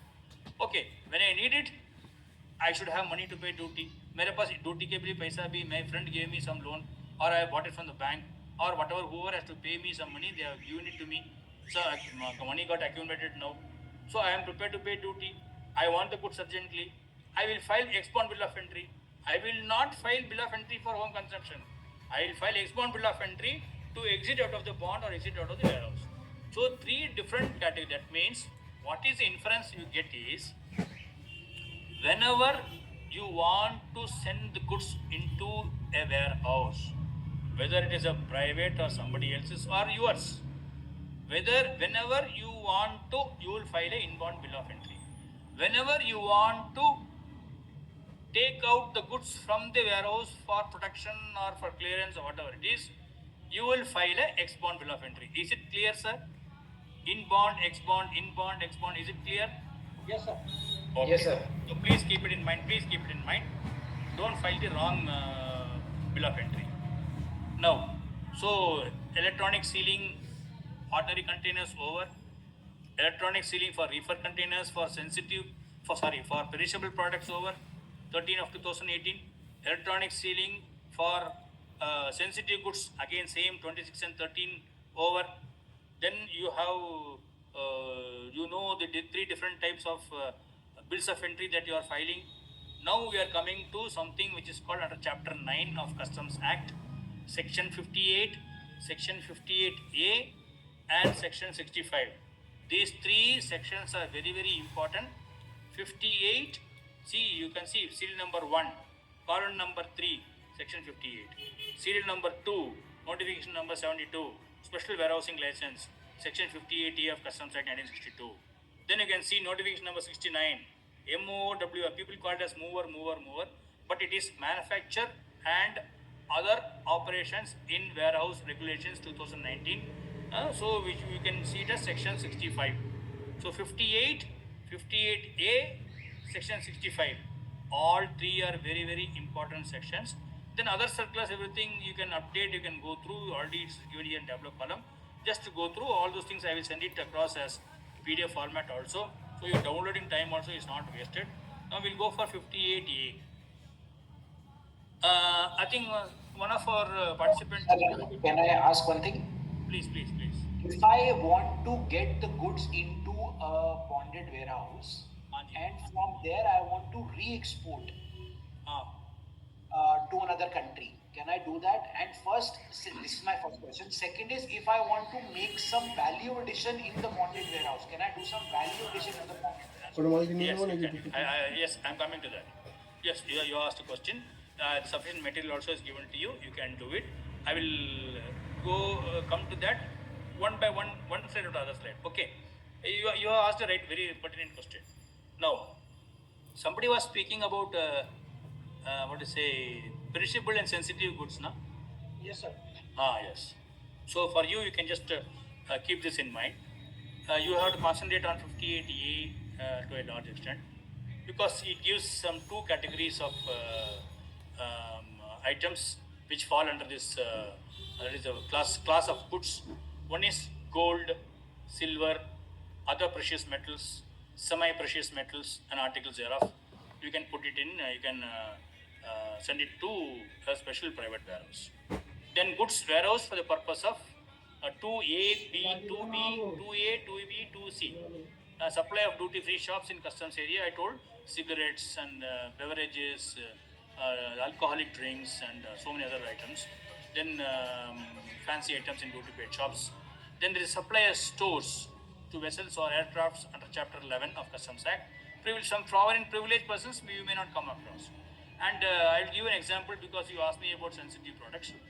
Here in Coimbatore, we gave a special warehousing license to a company here in near Coimbatore Airport, which specifically manufactures this biscuits, cookies, sweets, chocolates, and other bread, and so many jams and other items, which are utilized only in foreign-bound aircrafts. Say Singapore Airlines and Qatar Airlines or Emirates, like that, Indigo, all foreign-bound aircrafts, no? Not domestic, only foreign-bound aircraft, because the class of foods are separate and it will be of high quality, high value there in those foreign aircrafts, and vessels also, foreign ships also. So such products of very good quality, highly secured and sensitive products, everything are manufactured in special warehouses for which license was given under section 58A and section 65. Now, so 58A is special private warehouse. Now, what is the section 65? As somebody was asking me, when you want to send the goods into a factory, and one gentleman spoke about value addition. Very pertinent question you asked. You have some foresight, you have some forethought also. Good, I appreciate. So you can do something called as manufacturing operations. Now, in addition to manufacture, also other operations also you can do, like labeling, pasting, RSP stickers, MRP stickers. Actually, it is RSP, retail sale price now, not MRP is gone. So you can do value addition. You can paint, you can emboss, you can put your logo, you can pack, you can put all those things. All work other than manufacture also is allowed under section 65 of Customs Act. So value addition is cleared. So whatever value addition, whatever you want to do, painting, scratching, painting, something, whatever work you want to do other than manufacture, you can do it in the warehouse. Whatever work you do in the warehouse is considered as other operations. Is it clear?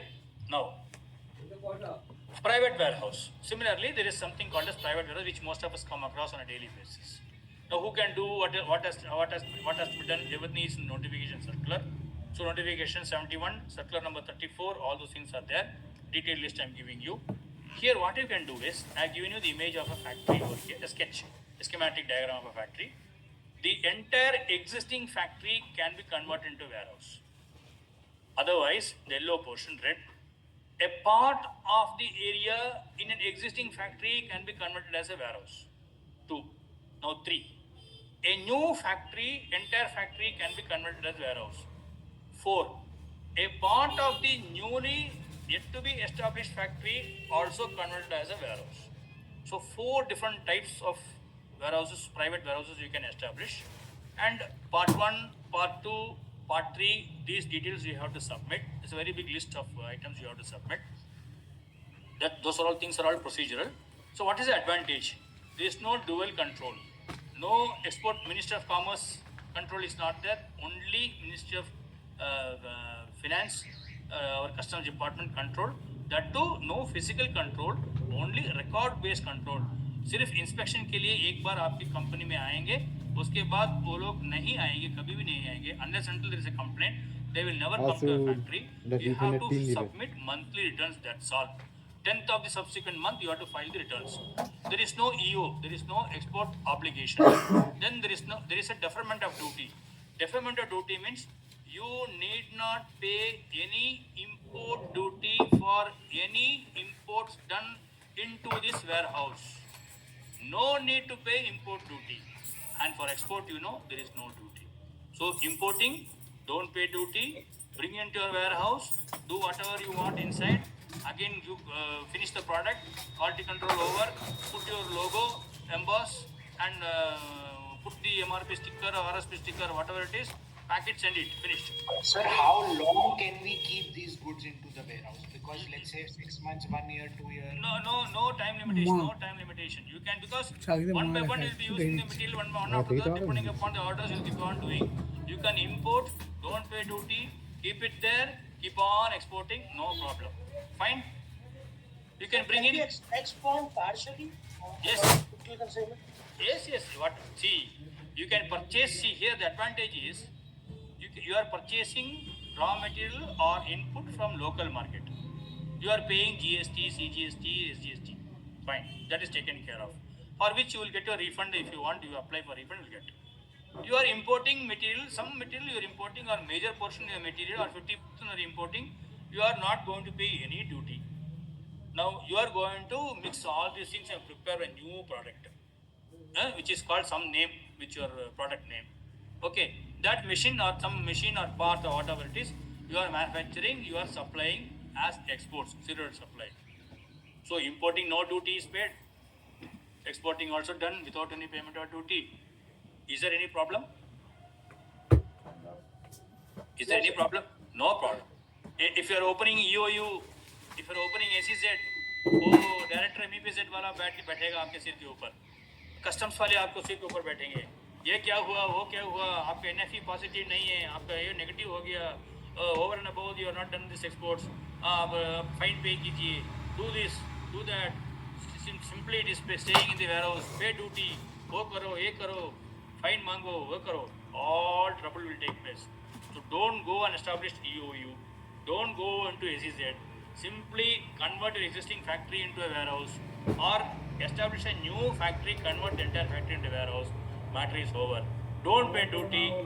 Pay only GST, SGST or CGST for purchasing from within the state. Export it. Don't pay duty. File returns, 2 forms and 1 annexure, 10th of the subsequent month. Previously it was through Gmail and through post. Now Sir, that also has become online. Pardon? Can you explain this no dual control? See, if you are opening an EOU, what will happen is you will come under the Development Commissioner of an Export Processing Zone. Suppose you are in Tamil Nadu, it is called as MEPZ. So Madras Export Processing Zone Development Commissioner will boss over you. He will say 15th को meeting है, आप आ जाइए. Okay. Customs Commissioner will say 16th को meeting है, आप आ जाइए. आप बोलेंगे सर मैं 15 को चेन्नई जा रहा हूँ सर, टूटुकुरन में हूँ, चेन्नई जा रहा हूँ, वहाँ से मैं 16 कैसे आपके पास यहाँ पहुँचूंगा सर, बहुत मुश्किल है सर मदुरई पहुँचने के लिए. सो यू विल बी इधर आओ, उधर आओ, इधर आओ, डुअल कंट्रोल. यहाँ पर रिटर्न्स फाइल करो, वहाँ पर रिटर्न्स फाइल करो, यहाँ का ऑब्लिगेशन फुलफिल करो, बहुत सारे झंझट हैं उसमें. Okay, now here what will happen is only the customs people, the bonding officer, mostly it will be rank of an AC and a superintendent, they will come inspect the factory while verification is being done for before giving you the license, customs license by the commissioner. That's all. After that nobody will come, no control, only record based control. You will have to only file once it is established, license is given, you start production, start exporting, don't pay duty, file monthly returns, next of subsequent month 10th you file. matter over. Any problem in that? Achha, get it. Now, if I want to, let's say, sell this material in local market, then I find the X bond bill of entry and pay the duty and then move the material out of this warehouse. Exactly. Get it. Perfect. Done. Thank you. Sir, the intention is you purchase little bit of material from local by paying some duty. Whatever duty 18%, 12%, 5%, जो भी है, जो भी निर्मला सीतारामन जी कहते हैं ना council में, GST council में वो लोग जो ड्यूटी कहते हैं वो ड्यूटी पे कीजिए, हो गया. इंपोर्ट करते वक्त ड्यूटी ही नहीं पे कीजिए. जितना आप इंपोर्ट कर सकते हैं, कैपिटल गुड्स इंपोर्ट कर लीजिए, प्रोडक्शन स्टार्ट कीजिए. आप रातों रात प्रोडक्शन मल्टीप्लाई कर दीजिए. 24/7 let the machines run. You keep on importing, keep on preparing finished goods, keep on exporting, get foreign exchange, become very rich person. Any problem in that, sir? No, sir. Perfect. Local में supply करने का इरादा छोड़ दीजिए. वही पे duty है, वही सफर है. Import, purchase raw material, export, import, purchase raw material, export, finish. Only to benefit the trade they have brought in such a particular scheme. ठीक है. So process is application in Annexure A, triple duty bond you have to execute, or documentation, some 33 documents you have to submit, you have to prepare. Sirf that documentation will take some 1 month or some time like that. Rest assured, once it is done, then you have peace of mind, no problem, nothing will happen. Piece of information, sir. Thank you so much. Okay. Now I will give an example of two companies which I was lucky enough to get them the license after my service. One was I went there for audit inspection of the company, for which I am regularly supporting them. That will come next slide. This slide I did it after my retirement in 2021-22 I did it. And for these people, they are manufacturing capital goods machinery. I will say if the word manufacture, it may be not absolutely correct. They are just assembling of various parts from Tokyo, from Taiwan, from USA, from other places. They are from the global logistics. Through global logistics, they are having warehouses all over the world. Thousands of parts are coming. All parts are coming from different countries into Chennai. From there, it comes to Sulu near Coimbatore, where the Sulu Air Force Station is there. You can see recently that pilot, he died now in Dubai Air Show. He is from the Sulu Air Force Base. So very near to that Air Force Base, only just 3-4 kilometers from there, this factory is established, and they are just assembling all the parts, and they are converting into this Verta Bake, Ultra Coat, Verta Cure, Verta Prime machines. What will happen is the wafers, the initial stages of a semiconductor or chip, wafers get dipped into these machines. There are some 18 to 19 machines in USA company where this wafer gets dipped into all the 19 chambers. So one such chamber is this particular Verta Cure machine, Verta Prime machine, and TERS Oasis machine. So these machines, these wafers get dipped, and ultimately, finally, when they come out of that 19th or 20th machine, it becomes a semiconductor. So this factory, only assembling they are doing. They came in for an EOU resisted. I said, don't do both, go for this. I convinced them, and ultimately we did work for them, and I took care of them, and they also took care of me. They gave me consultancy fee, everything, and all this was done very nicely, very effectively, very nicely. This factory is functioning. Real time situation. This factory is very nearby my house now. When I was doing this inspection, I was not in a position to know this place much, but subsequently I came to this area and settled down around 17 kilometers from Coimbatore railway station. And this is a factory which is manufacturing products out of this palm leaf products. You can see as you have already seen, which they are purchasing from Kerala, different districts of Tamil Nadu, Andhra, Karnataka, and Orissa. Some palm leaves they are getting, and they are converting it to this burger plates, ordinary plates, spoons, all those things. The only one component that they are importing and from China is this particular this plastic lid made out of ocean waste, and for which no duty is paid. The SGST, CGST, they are paying for local material, and they are just packing it, repacking it. Quality control is over. They are putting their logo, putting the MRP, ARSP sticker, and exporting it to various European countries, for which they are having a private warehouse license. So very effectively, very nicely they are functioning. So these are two different examples for which you have to see this input output ratio, all those things are there. I will send it across in slide because there is shortage of time for me to explain all these things, and too much of things in a given time also, again many things you may not be able to take in. So this is the screenshot of the online arrangement of filing the returns. I said previously through Gmail, now it is not through Gmail, through IceGate you can file these returns every month. That's all. Only record based details, nothing else. No interference from any department into your factory. Nobody will even come inside and peep in. To that extent you can do. Now, one more chapter I would like to, two more chapters are there, AU and this, I'll finish off this with that. Whatever exports you're doing, most of the company people are not worried about the Section 7 and Section 8 of the Foreign Exchange Maintenance Act. Foreign Exchange Maintenance Act. The circular states, the custom circular states that you have to submit the BRCs on a 6-monthly basis. January to June, July you will submit. July to December, January you will submit. Circular number 5 of 2009 states. But if you go to DGFT website, left side you can download the eBRC. Right side you can see the eBRC statement. Both you will have to download from the DGFT. This is individual basis left side, consolidated statement on the right hand side. So through whichever port you are exporting, to that port, suppose you are filed 5 shipping bills so far from Kolkata, please submit all the 5 BRCs to the Calcutta Superintendent or AC Exports. Not only submit, get his signature and office round seal acknowledgement. Otherwise, they will issue a notice stating that you have not submitted a BRC in respect of the 5 exports. Suppose you are doing some 10 exports through Mumbai.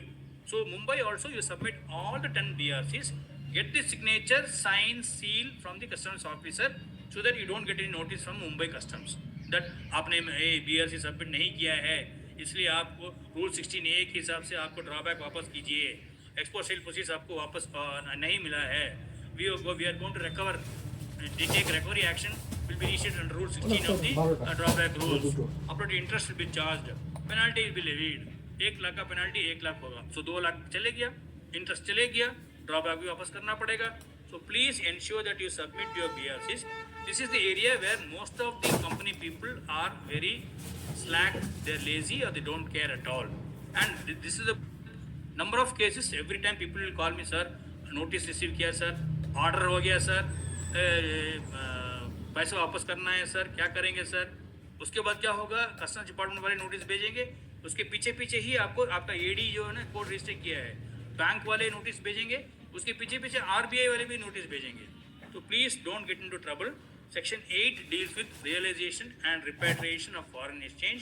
So you know what is the impact of a law, you know what is the impact of an act.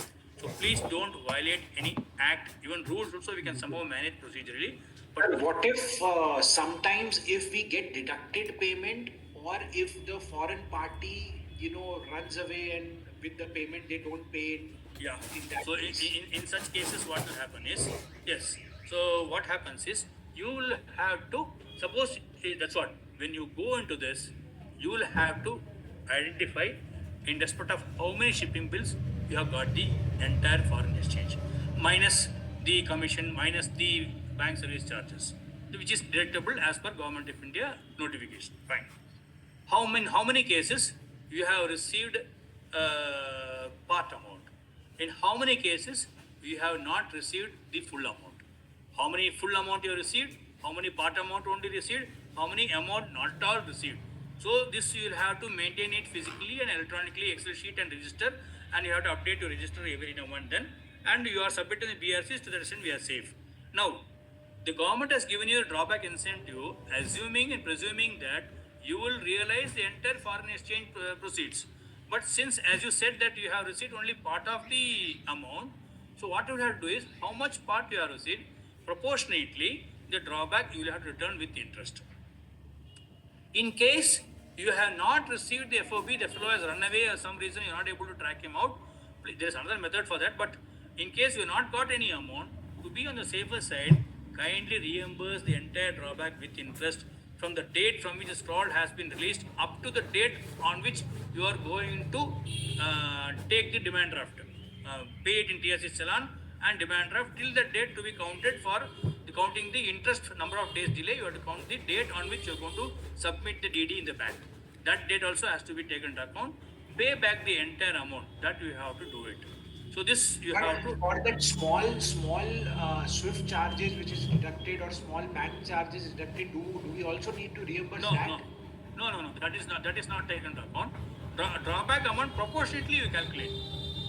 Suppose you got drawback of 1 lakh, and you have got foreign export sale proceeds only 50%. Say only for 50,000 you got back the 50% value only you got, means 50,000 rupees drawback you return with interest. That's all. Okay. So proportionately you can calculate number of how much amount you have received, what is the FOB value, and for this how much is the percentage of drawback. Accordingly, proportionate you calculate and you return it with appropriate interest. Interest is 15% from 31/3/2016. That interest rate notification also I will send it to you. Is it clear? Hello? Is it clear? Hello? Hello? Yes, sir. Yes, sir. Okay. Now, last item in this agenda today, I thought I will cover this also. There is a scheme called as just like your ISO 9000, there is a scheme called as AEO or Authorized Economic Operator. For self-sealing, you are submitting around 13-14 documents. For warehousing, you are submitting around 30-35 documents. For AEO, you will be submitting around 50-60 documents. That's all. This is the growth of the schemes which customs has introduced, and because all our transactions they take place only through documentation. So AEO, there are so many levels: AEO T1, T2, and T3 and yellow. And I suggest that you always go for AEO T2 because T1 and T2 same work, same amount of quantum of work, same amount of time it will take place. The only difference is for T1 they will give you certification based on documents. For T2 they will give you the certification based on the documents as well as the physical verification of your principal place of business and all additional places of business. So same work. Only thing is the customs officers will come. You have to take them to your factory places, introduce them to all the departments and show them all the display boards and precautions and SOPs, everything. That's all. So that is not much of a difference.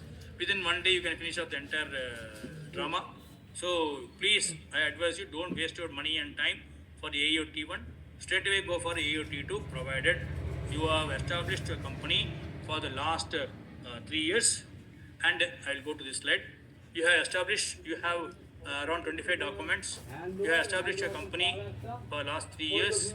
That means your business activities for last 3 years. Your legal and financial compliance also for last 3 years. You have to fill in annexure A, B, C, D, E1 to E4, then E5.1 to E5.7. There's so many annexures are there. Suppose you are an MSME, some concessions is given. Only 10 documents you need to have handled last 2 years. Business activity last 2 years. Legal financial compliance last 2 financial years. Only 3 annexures. It contains all the annexures. But A1, A2, A3 is Sir, what are the advantages of having the EEU? 1 second, I'll come to that. Now this is the eligibility I'm telling. So time limit for processing is 30 days, for MSME 15 days. So wherever you have to furnish bank guarantees, because wherever you execute bond, you will have to execute appropriate bank guarantees. So normal circumstances, if you're going to execute bank guarantee, suppose it is 50% for T2, only 25% need to be given for MSME unit.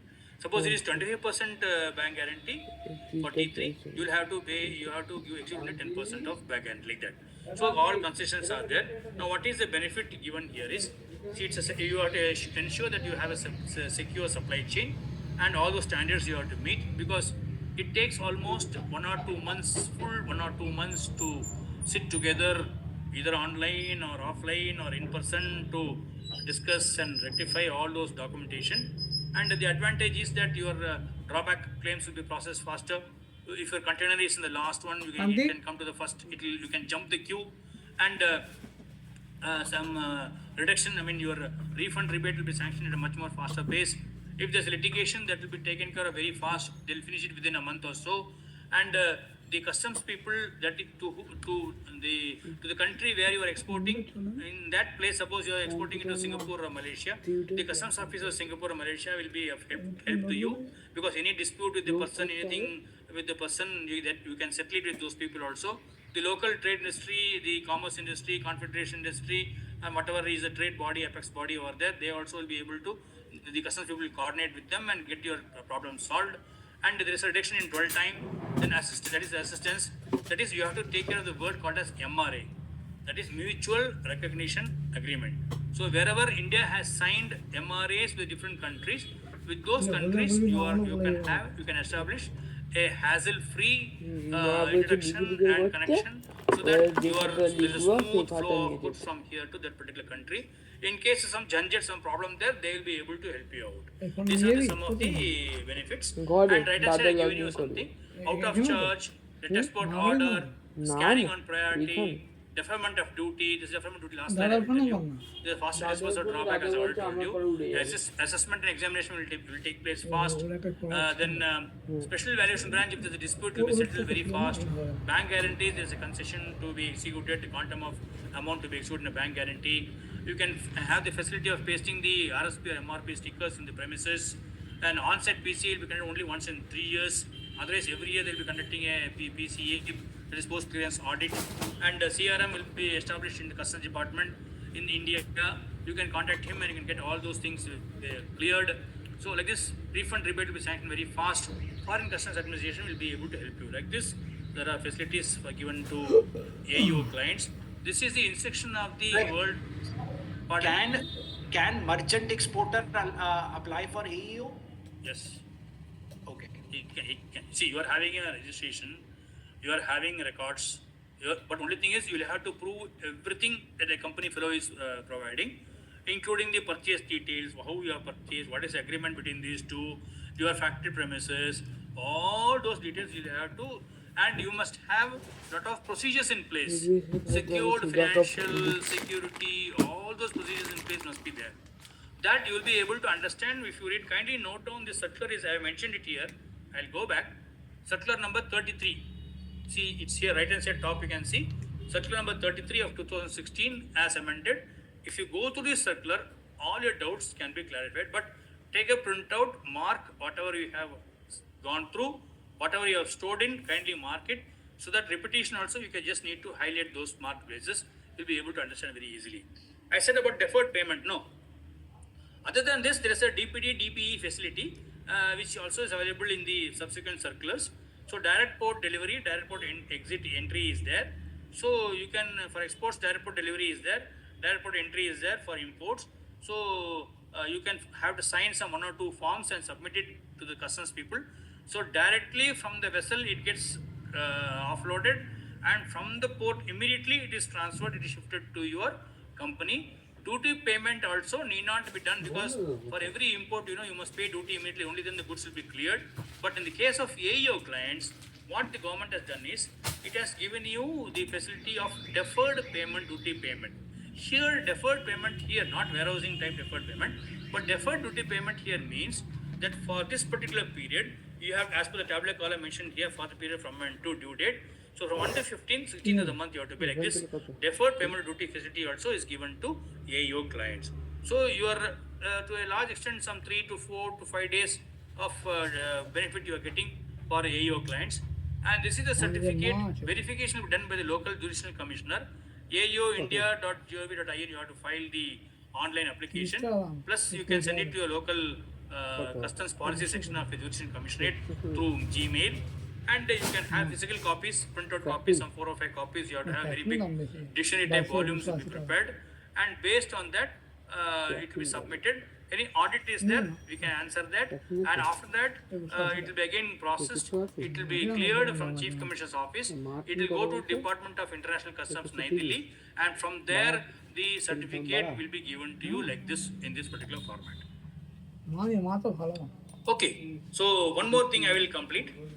Allied ports, allied acts में specific ports है जहाँ पर आप अगर import करना चाहते हैं academic interest, if you want to import certain products, you cannot import it through any port you want. There are some specific ports mentioned in respect of those particular products.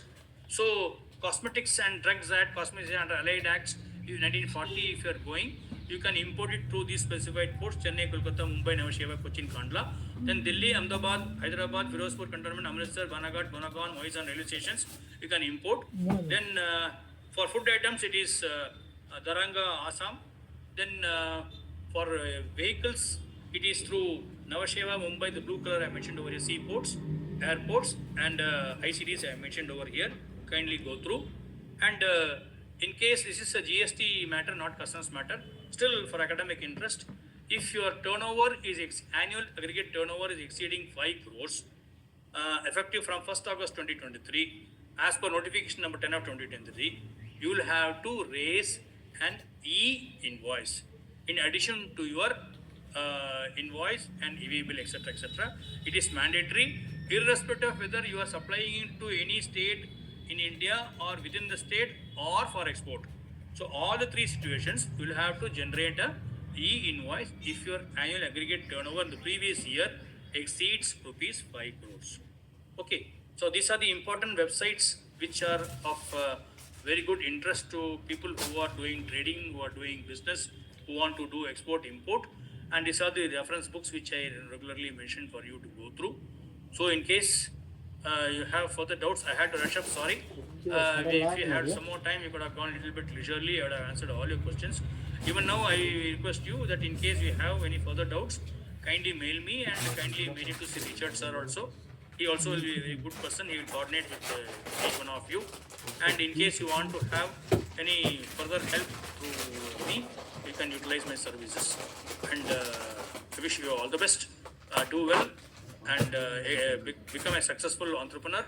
And don't just remain a trader, because the more you become a manufacturer, the more you become a supplier, more benefits you can get from the government of India. So I sincerely request each one of you to kindly go through the materials that I'm going to forward it. By tomorrow, I'll forward it to each one of you. And be in touch. Do well. Wish you all the best. Thank you, sir. Thank you, sir. Any doubts? Any question? Any doubts? Thank you so much, sir. Thank you so much. Zoom. Okay, chat. On chat, some question is there. Sir, thank you for your detailed presentation. Since most of the participants have already asked their questions, so I would still request if any participants they have any further questions to ask. Are there any questions from the participants? I think there are no other questions, sir. And chat on. One question I have, excuse me.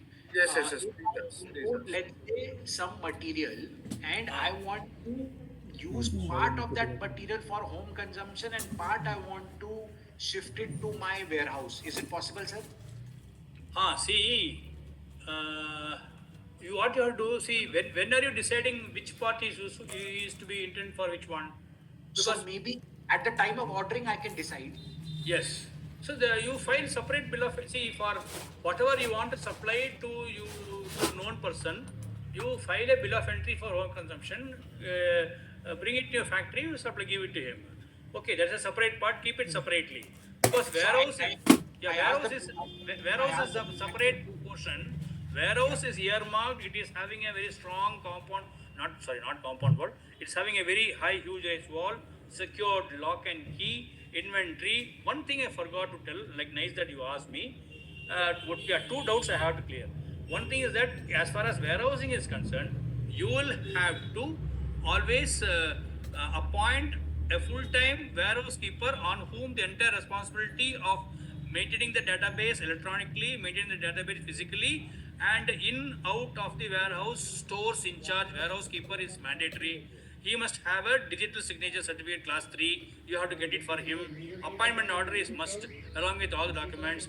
Compound wall, gate, deeds, camera, fire, burglar alarm, security guards, CCTV cameras, display board of the company. All those things mandatorily. If you read the notification circular, everything is there. The entire, that work only we are doing for so many companies over here. One. Second thing, somebody asked me about that money getting part, not being part, somebody vanishing. No, I Yes. request.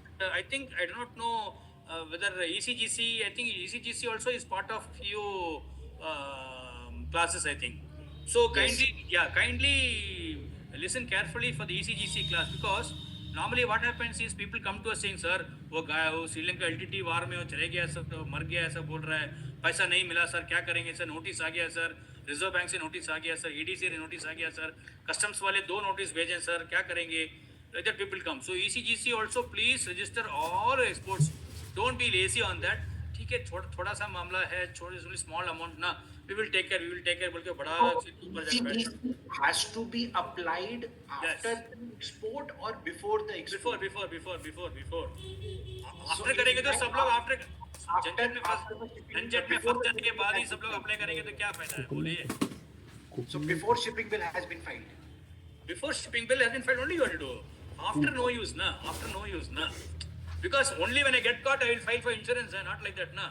See, car driving, two-wheeler driving insurance आप लेते हैं ना before. Just like that.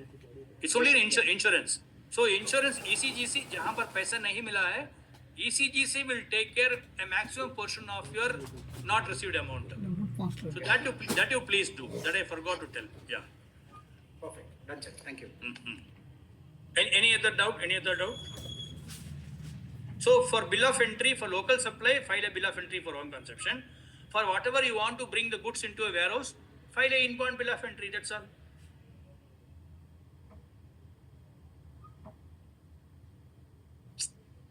Prangan Tarafdar, have you understood, sir? Hello.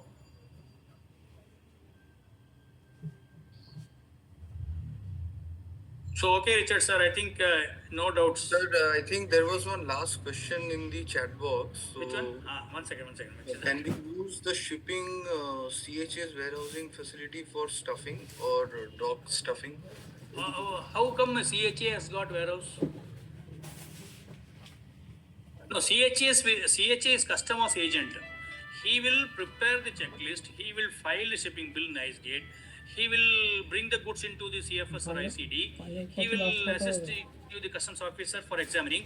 He will take the details and go to service center and file the EGM. And he will ensure that the container is gate pass, all those things are issued, and he will coordinate with his colleague over there in the gateway port and ensure that the truck reaches properly, and in between no hanky-panky takes place, and the goods will be exported. How come a CHA has a warehouse? I am not able to understand.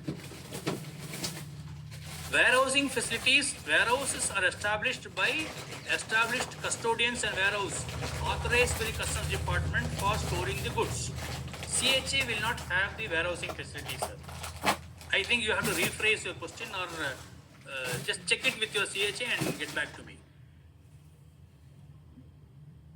Okay, thank you, sir. Sir, I think there are no other further questions. Yes. So we shall end the session today. Yes. So I wish to thank Vijayan sir for the detailed and interactive presentation. Thank you, sir. And sir, I would please request you to share the presentation copy with us. Sure. Because there has been many requests for the presentation, sir. Yeah, every time I will share, sir. I will share it in PDF form, Yes. because file is large. Yes. Plus, I will also share the notifications and relevant circulars, so that our participants need not waste time searching for that. I will give that. Then the topics that are covered, that was index also I can send. Thank you, sir. Sure, So sir. participants will be back next week, next Monday, for a session on certificate of origin rules and procedural aspects for online application. Until then, thank you.